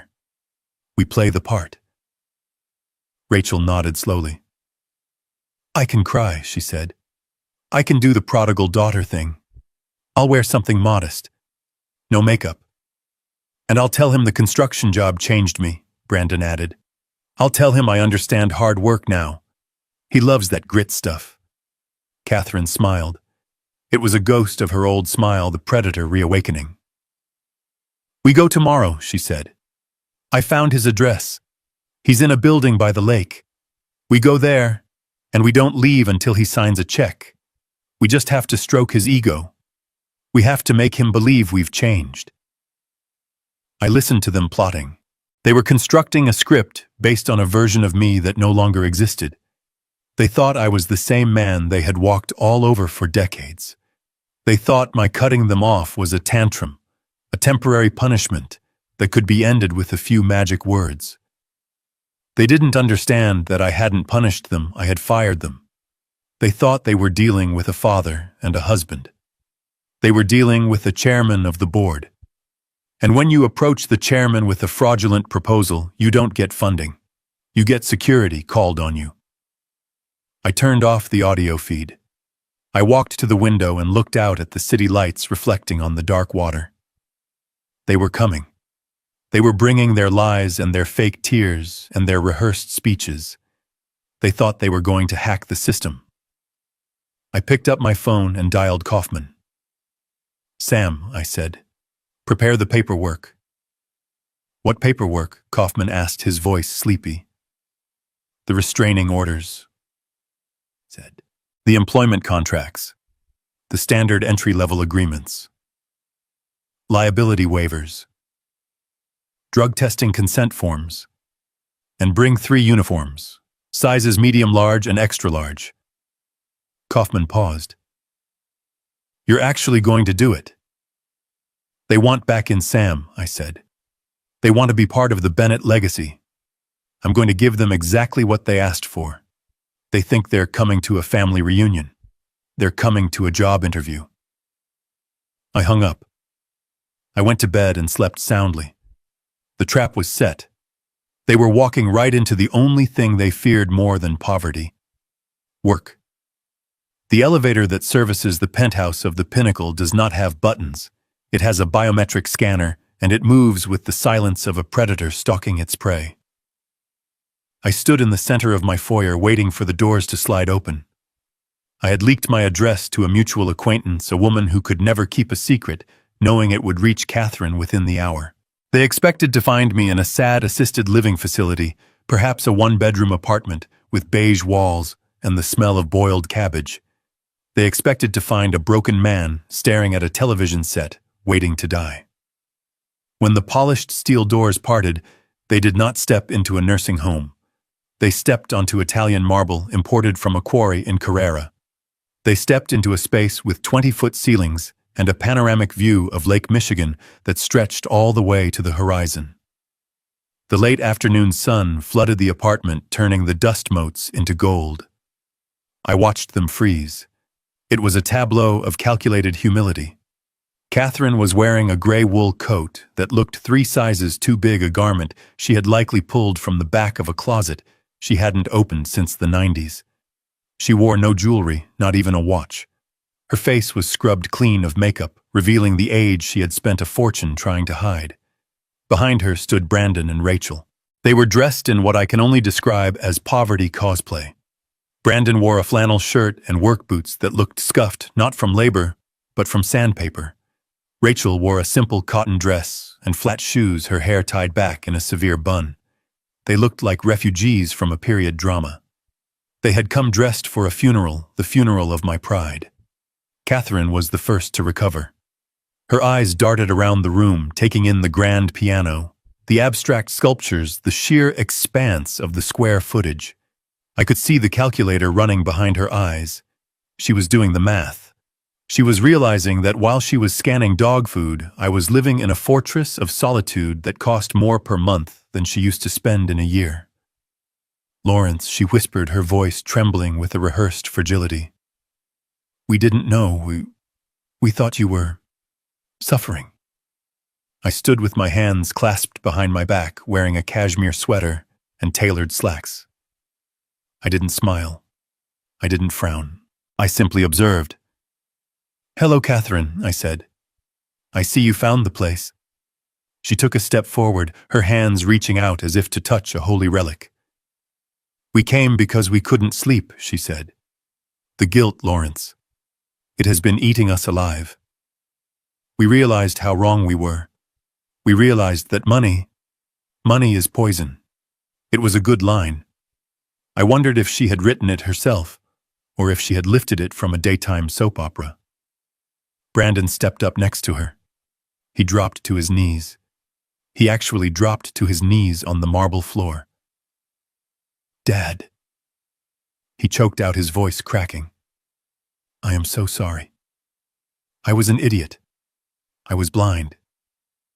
That job, the construction job, it taught me. It broke me down, Dad. I know what it means to work now. I know what you tried to teach me. I just want my father back." Rachel joined him, kneeling beside her brother. She kept her head down, playing the part of the submissive, repentant daughter. "I miss you, Daddy," she sobbed. "I don't care about the bags. I don't care about the followers. I just want to sit and have dinner with you again. I want us to be a family." I looked at them.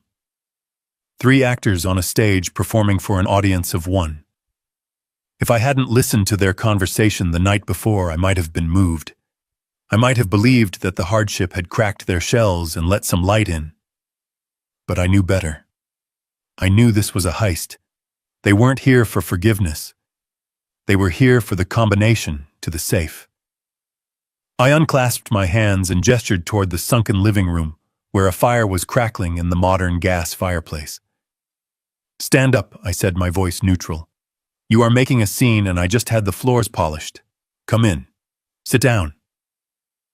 They scrambled to their feet, hope flaring in their eyes like a match in a dark room.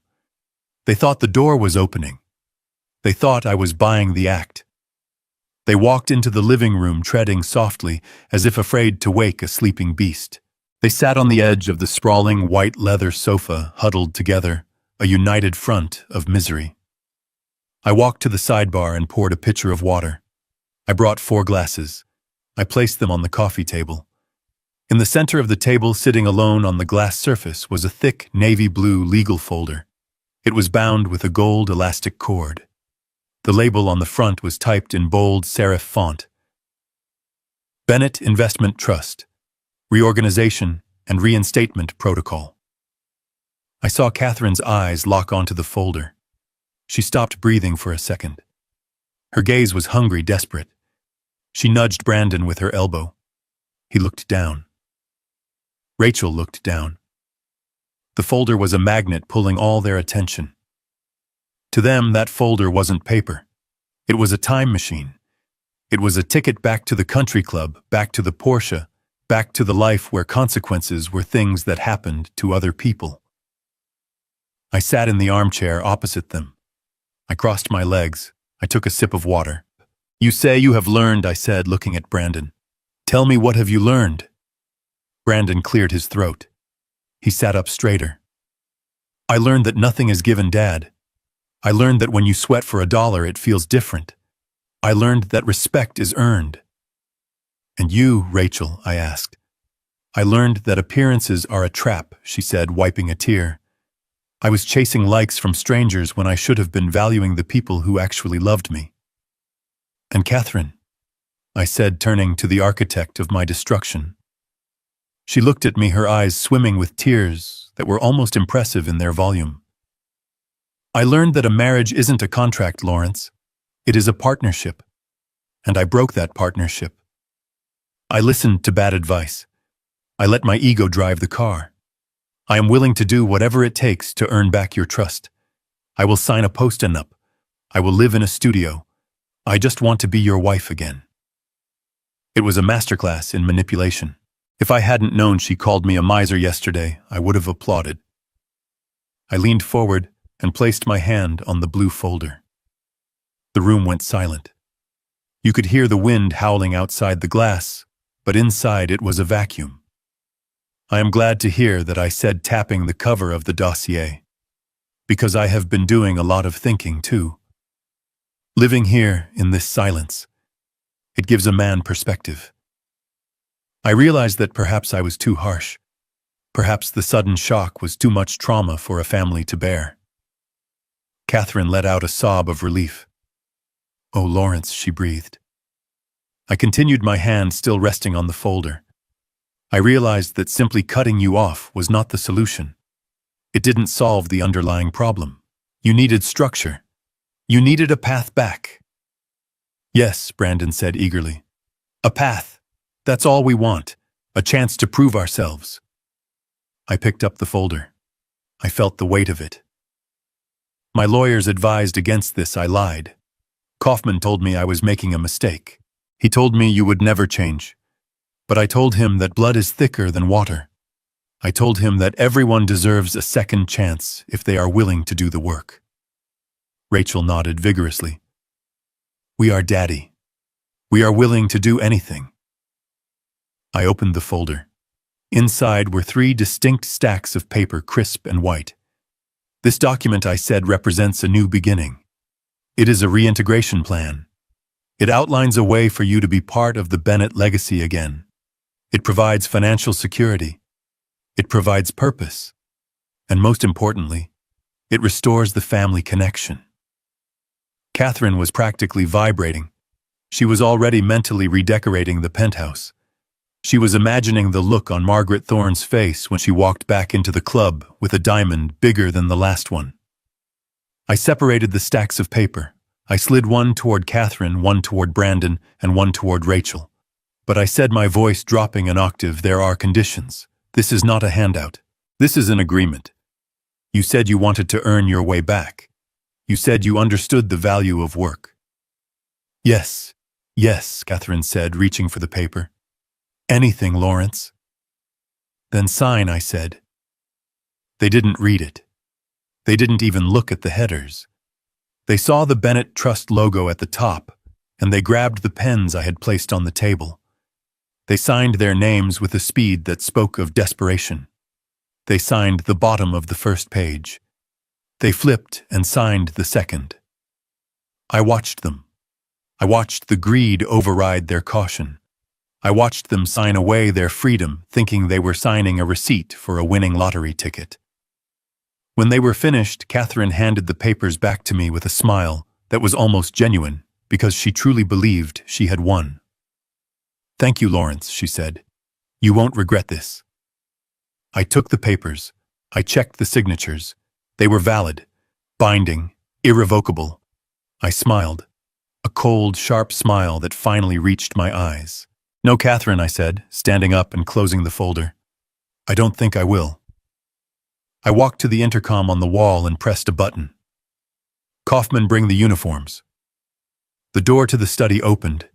Samuel Kaufman walked in carrying 3 bundles of gray fabric wrapped in plastic. He placed them on the coffee table next to the empty water glasses. "Uniforms," Brandon asked, his smile faltering. I picked up the document Catherine had just signed. "Welcome back to the company," I said. "You just signed standard employment contracts for the Bennett Logistics Distribution Center. Entry level." I pointed to the pile of clothes. "Brandon, you signed on as a level 1 material handler. That means loading trucks. Catherine, you are part of the sanitation and maintenance crew. Night shift. And Rachel, you are in inventory data entry in the sub-basement. No phones allowed. Catherine stood up, her face turning purple. What is this? Is this a joke? I held up the contract. Clause 1.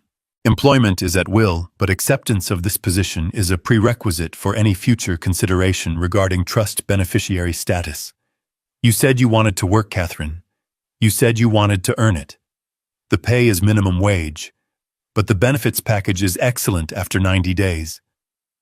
You can't be serious, she screamed. I am not a janitor. You are now, I said. Or you can leave. But if you walk out that door, you violate the contract you just signed, and the door to this family closes forever. This is the offer. Take it or leave it. They looked at the uniforms. They looked at the luxury apartment. They looked at me. They realized the trap had snapped shut. They had begged for a chance. I gave them a job. And now they had to decide how much their pride was really worth.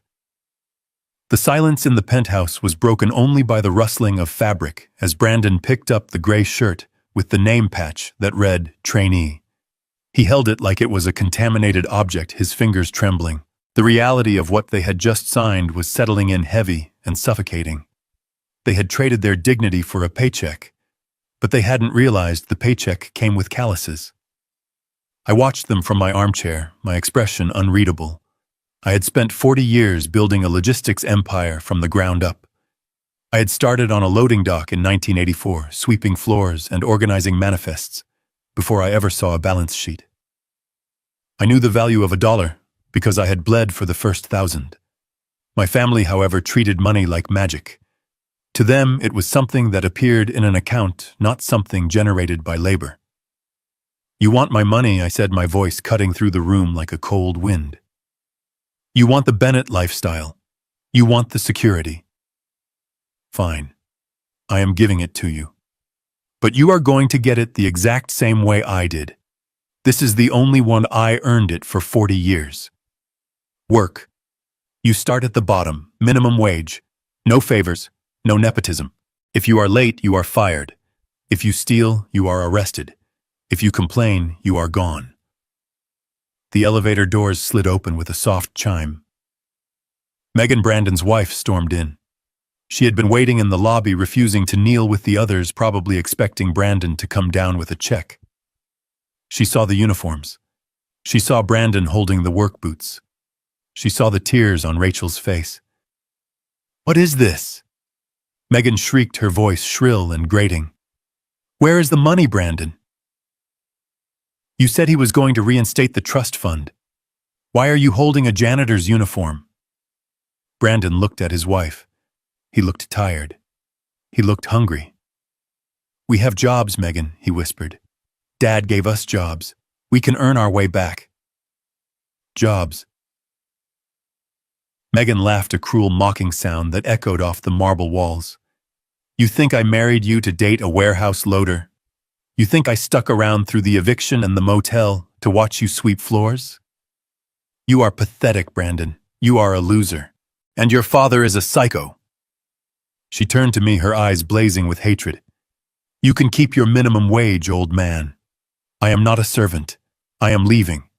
And Brandon, if you sign that paper, don't bother coming back to the motel. We are done. She turned on her heel and marched back into the elevator.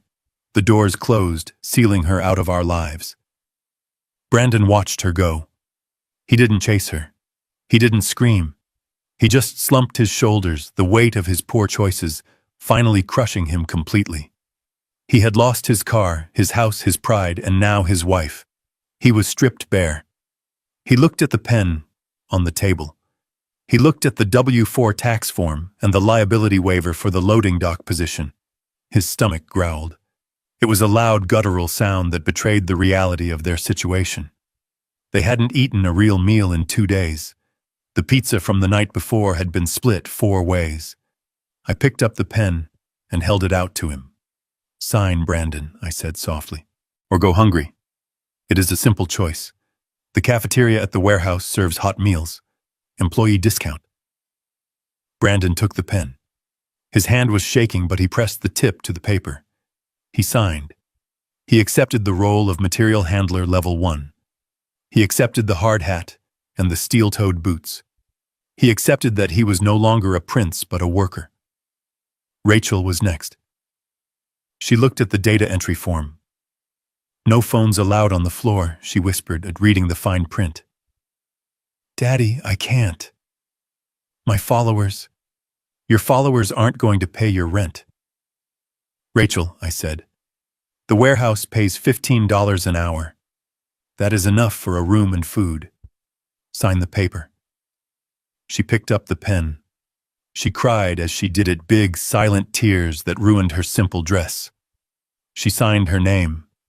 She signed away her delusions of grandeur and accepted a life of data entry in a windowless room. She was saving herself, but she was killing her ego. Then there was Catherine. She was staring at the uniform for the sanitation crew. It was a gray jumpsuit. It was the kind of thing she used to sneer at when she saw maintenance workers in her building. She looked at me, her eyes pleading one last time. "Lawrence," she said, her voice a husk. "Please. I am 60 years old. I cannot scrub floors. I cannot work the night shift. We were married for 40 years. Does that mean nothing?" "It means you should have saved some of the $3 million you spent on clothes," I replied. "It means you should have treated your husband like a partner, not an ATM. You wanted independence, Catherine.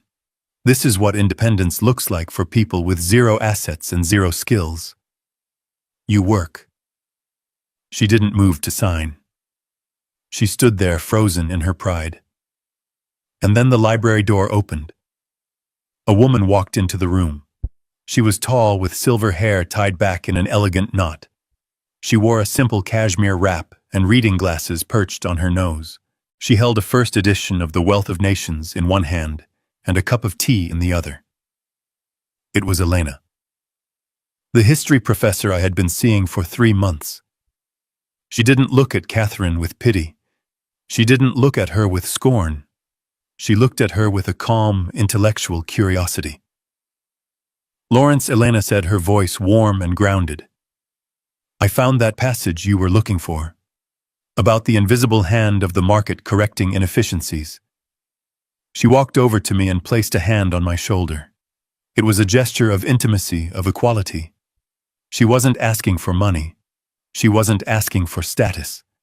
She was just there, present with me. She was a woman who had her own tenure, her own pension, her own mind. She was my equal. Catherine looked at Elena. She looked at the book. She looked at the easy, respectful way Elena touched me. And in that moment, Catherine realized what she had truly lost. She hadn't just lost the house in Connecticut. She hadn't just lost the credit cards. She had lost the man. She realized that I wasn't just a checkbook. I was a person capable of connection, capable of intellectual depth, capable of being loved by someone who didn't need my money.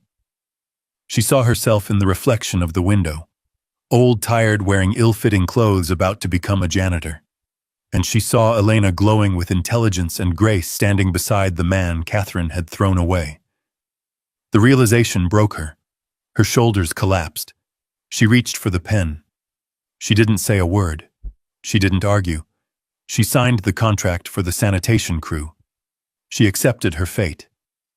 I gathered the papers. I tapped them on the table to straighten the stack. "Report to the foreman at 0600 hours tomorrow," I said. "Don't be late. The bus schedule is tight." I handed them the uniforms. They took them like prisoners taking their stripes. They turned and walked toward the elevator, a procession of the defeated. Brandon clutching his boots, Rachel clutching her dress, and Catherine clutching the gray jumpsuit that was now her future. Elena watched them go. Then she turned to me and smiled.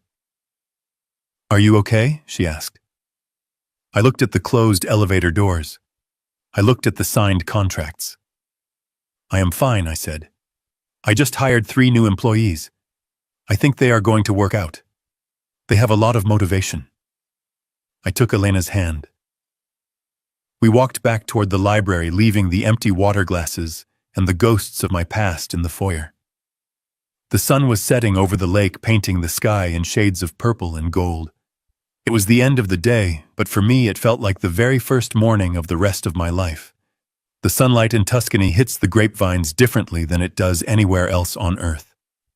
It is a soft golden light that seems to slow down time itself, making the afternoon stretch into an eternity of warmth and peace. I sat on the stone terrace of a villa outside of Florence, a glass of vintage Chianti in my hand, watching the wind ripple through the olive trees. Elena was sitting across from me reading a book of Italian poetry aloud, her voice blending with the chirping of the cicadas. We had spent the morning walking through a vineyard discussing history and art, and the only decision I had to make was whether to have the pasta or the fish for dinner. For the first time in 40 years, my shoulders were not tight. The constant hum of anxiety, the background noise of managing a family that resented me, had finally gone silent. I took a sip of the wine. It tasted like earth and history. It tasted like freedom. 4,000 miles away, in the concrete belly of the Bennett Logistics Distribution Center in New Jersey, the atmosphere was very different. I opened my laptop not to work, but to check in. I had set a reminder on my calendar. 6-month review. I pulled up the live security feeds. Camera 4 showed the loading dock at 4:30 a.m. It was raining, a cold, sleeting rain that turned the asphalt into a slick gray mirror. My son Brandon was there. He was wearing the gray uniform I had given him, but it was no longer crisp. It was stained with grease and sweat.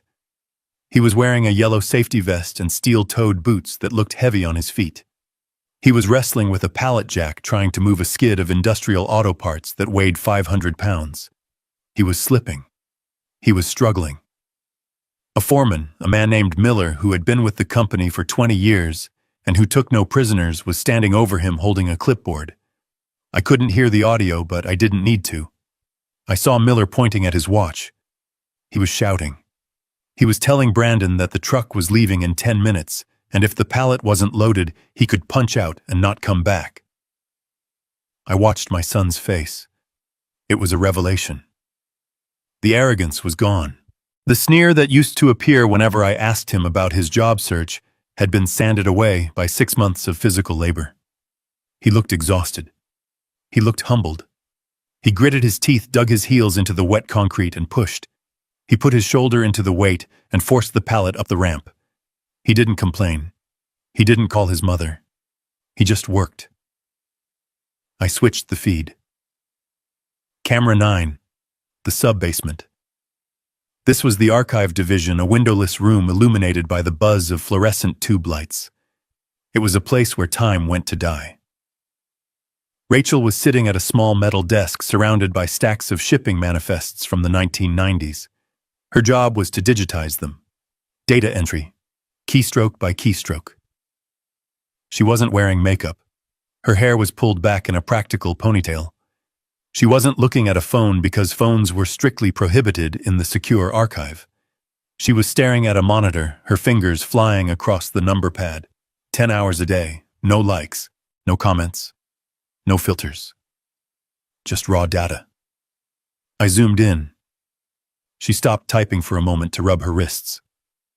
Repetitive strain was the new reality of her life. She looked at the stack of papers next to her, or a tower that never seemed to get smaller. She closed her eyes and took a deep breath. I saw her lips move. She was counting. 1, 2, 3. Then she opened her eyes and went back to typing. She had learned focus. She had learned that the world does not applaud you simply for existing. You have to produce. I closed that window and opened the final feed. The sanitation department break room. It was 11:00 p.m., the start of the lunch break for the night shift. Catherine was sitting alone at a round laminate table. She was wearing the gray jumpsuit. Her hair was covered by a hairnet. She was eating a sandwich wrapped in foil. It looked like bologna on white bread. She chewed slowly, staring at the wall. Around her, other workers were laughing, playing cards, sharing photos of their children. They didn't talk to Catherine. Not because they were mean, but because she had spent the first month of her employment telling everyone she was the owner's wife, and that this was all a mistake. They thought she was crazy. Now she was just the quiet older woman who cleaned the executive washrooms. I watched her finish her sandwich. She balled up the foil and threw it in the trash. Then she did something that made me pause. She walked over to the sink, washed her hands, and checked her reflection in the paper towel dispenser. She straightened her collar. She adjusted her name tag. She picked up her mop bucket. She wasn't slouching. She wasn't crying. She was doing the job. The woman who used to fire maids for leaving a streak on the mirror was now cleaning mirrors for minimum wage. And she was doing it with a strange, grim dignity. She had hit rock bottom and found that the bottom was solid ground. I looked away from the screen and back at the Tuscan landscape. Elena reached across the table and touched my hand. "Where did you go just now?" she asked softly. I looked at her. "I went to the office," I said. "Just checking on the new hires." "How are they doing?" she asked. She knew the whole story. She knew exactly who I was watching. "They are surviving," I said. "They are learning." I turned back to the laptop. I watched Brandon load the last pallet and wipe the rain from his eyes. I watched Rachel finish a file and place it in the completed bin. I watched Catherine wring out her mop and start on the hallway. For 40 years, I had given them money, and they had given me contempt. I had tried to buy their love, and I had only bought their entitlement. Now I was giving them nothing but opportunity, and for the first time in their lives, they were becoming people I could almost respect. I wasn't angry anymore. The rage that had fueled me in the courtroom, the cold fury that had driven me to evict them, it had all evaporated. What was left was a quiet satisfaction. I had saved them. I had saved them from their own uselessness. I hovered my mouse over the close button. I could have watched them all day. I could have gloated. I could have called the warehouse manager and told him to work them harder. But I didn't. I didn't need to. The system was working. The trust was secure. And I was retired. I clicked the X. The screen went black. The image of my struggling family disappeared, replaced by the reflection of a man who was finally free. I closed the laptop lid. It made a soft click. "Ready for dinner?" Elena asked, standing up and smoothing her dress. I stood up. I took a deep breath of the lavender-scented air. "Yes," I said. "I am ready." We walked out of the villa and down the cobblestone path toward the village. I didn't look back at the computer. I didn't check my phone. I left Lawrence Bennett, the CFO, the provider, the victim behind me. I was just a man walking into the sunset with a woman who loved him for his mind, not his wallet. My family was back in New Jersey, sweating, bleeding, and working. They were living the life I had lived for 40 years. And maybe, just maybe, in a few years, when they had calluses on their hands and humility in their heart, we could have a conversation. But not today. Today was for the Chianti. Today was for the silence. Today was for me. The sun dipped below the rolling hills of Tuscany, casting long shadows across the vineyard. I felt a profound sense of closure. The balance sheet of my life had been in the red for so long, weighed down by emotional debt and unappreciated assets. But as I walked hand in hand with Elena, I realized that for the first time the ledger was balanced. The debts were paid, the assets were performing, and the bottom line was finally undeniably black. I thought about Brandon on that dock. I wondered if he knew that the pallet jack he was using was the same model I had used in 1984. I wondered if Rachel knew that the data she was entering was the history of the empire that fed her. I wondered if Catherine knew that the floor she was mopping was the foundation of the life she had squandered. It didn't matter if they knew. They were living it. They were finally participating in the Bennett legacy, not as parasites, but as contributors. I had given them the greatest gift a father could give. I had given them the privilege of struggle. I stopped at the edge of the path and looked up at the first stars appearing in the twilight. I raised an imaginary glass to the west, toward New Jersey, toward the warehouse. "Keep working," I whispered to the wind. "You have a lot of catching up to do." Then I turned my back on the west and walked into the warm, inviting light of the trattoria, where a table was waiting for me. A table for two. No guests. no drama. Just peace. The apocalypse I had triggered 6 months ago had burned down the forest, but now looking at my life, I could see the green shoots of something new growing in the ashes. I had destroyed my family to save them, and in doing so, I had saved myself. I sat at the antique oak desk in the study of the villa, the late afternoon light spilling across the leather surface of my journal. I uncapped my fountain pen, the same black resin Mont Blanc I had used to sign the divorce papers 6 months ago. It felt different in my hand now. Lighter. Or perhaps it was just that my hand was no longer burdened by the tremor of suppressed rage. I watched the ink flow onto the cream-colored paper. For 40 years, I had written ledgers. I had written balance sheets and profit and loss statements. I had documented the rise of a logistics empire in columns of red and black. But tonight, I was writing something different. I was writing the epilogue to a tragedy I had personally engineered. They thought I was a relic. I wrote the words, slowly watching them form. That was their fatal error. Catherine looked at my gray hair and my sensible suits, and she saw a man who was finished. She saw a resource to be mined until it was empty. She forgot the fundamental rule of creation. The architect who designs the fortress knows exactly where the structural weaknesses are. He knows which pillar holds the roof, and he knows exactly how to pull it down to bring the whole thing crashing into dust. I paused, looking out the window at the rolling hills of Tuscany. The silence was absolute. No screaming, no demands for credit cards, no complaints about the quality of the caviar, just the wind and the birds. I continued writing. They called me cruel. They called me a monster for enforcing the contracts they signed. But is a surgeon cruel when he amputates a gangrenous limb to save the patient? My family was sick. They were infected with a rot called entitlement. It had eaten away their ambition, their kindness, and their humanity. I didn't destroy them to hurt them. I destroyed their lifestyle to save their souls, and if saving them meant I had to become the villain in their story, then I accept that role. I will wear the black hat if it means they finally learn how to tie their own shoes. I thought about Brandon struggling with the pallet jack. I thought about Rachel rubbing her tired wrists. I thought about Catherine looking at her reflection in the paper towel dispenser. They were miserable, yes, but they were real. For the first time in their lives, they were existing in the physical world, not a fantasy funded by my labor. I am not retired. I wrote underlining the words. That is the greatest lie I told them. A man like me never retires. We just change projects. My previous project was the maintenance of a parasitic family unit. That project was a failure.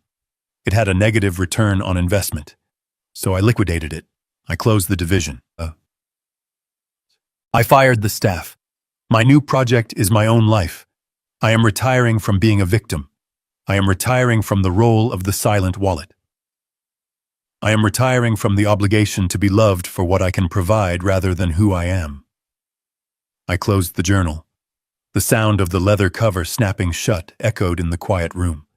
It was a sound of finality. The book was closed. The ledger was balanced. I stood up and walked out of the study down the stone hallway to the garage. This was not the garage in Connecticut filled with leased SUVs and sensible sedans. This was a converted stable smelling of old stone and high-octane fuel. In the center of the space sat a machine that was less a car and more a declaration of independence. It was a 1967 Austin Healey 3000, British racing green. Wire wheels. It was a convertible with a long, sloping hood and an engine that growled like a cornered animal.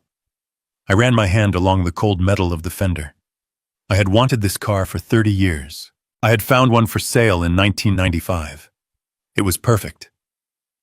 I had brought the brochure home to Catherine. She had laughed.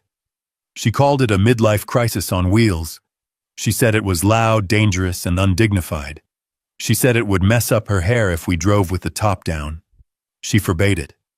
She told me to buy a Lexus because a Lexus has good resale value. I listened to her. I always listened to her.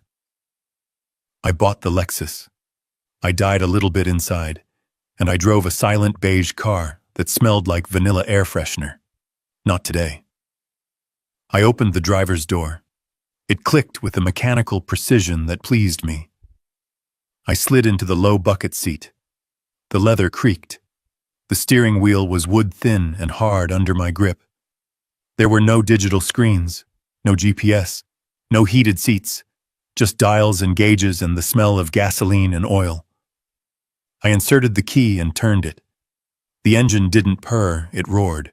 It coughed and sputtered, and then settled into a deep rhythmic thrum that vibrated through the chassis and into my bones. It was a raw, visceral sound. It was the sound of a machine that demanded attention. Elena appeared in the doorway of the garage. She was wearing a silk scarf around her hair and big dark sunglasses. She looked like a movie star from a bygone era. She didn't ask if it was safe. She didn't complain about the noise. She smiled a wild, reckless smile and opened the passenger door. "Where are we going?" she asked, shouting over the engine. "I don't know," I shouted back. "Does it matter?" She laughed and shook her head. "No, Lawrence. It doesn't matter at all." I put the car in gear. The shifter was stiff and mechanical. I released the handbrake. We rolled out of the garage and onto the gravel driveway, the tires crunching satisfyingly. As we hit the paved road, I pressed the accelerator. The car surged forward. The wind rushed over the windshield, tearing at my clothes, rushing through my gray hair. It was loud. It was chaotic. It was absolutely magnificent. I looked in the rearview mirror. I half expected to see the ghosts of my past chasing me. I expected to see a tow truck or a lawyer or a weeping wife. But the road behind me was empty. It was just a ribbon of asphalt stretching back into the distance, disappearing around a bend. There was nothing back there for me anymore. No debts, no guilt, no obligations. I looked forward. The sun was beginning to set over the Mediterranean, dipping below the horizon in a blaze of orange and purple fire. The road ahead was winding and dangerous and completely unknown. I shifted gears, pushing the engine harder. The tachometer climbed. The engine howled. I felt the speed pressing me back into the seat. For 67 years, I had driven with the brakes on. I had driven with a map drawn by other people. I had driven carefully, efficiently, and unhappily. Now I was driving for the sake of driving. I looked at Elena. She had her head thrown back, laughing at the sky, her hand resting on my arm. She wasn't holding on for safety. She was holding on for the joy of the ride. I tightened my grip on the wooden wheel. I felt the vibration of the road. I felt the power of the engine. I felt alive in a way I hadn't felt since I was 20 years old. They thought they could break me. They thought they could strip me down and leave me for scrap. They didn't realize that under the suit, under the title, under the checkbook, I was made of iron. I drove into the sunset, the engine singing a song of redemption. The Bennett Empire was safe. The lessons were being learned in a warehouse in New Jersey. And Lawrence Bennett, the man not the trustee, was finally exactly where he belonged, in the driver's seat. I shifted into fourth gear and let the car fly. The road was open. The tank was full. And for the first time in my life, I wasn't worried about the destination.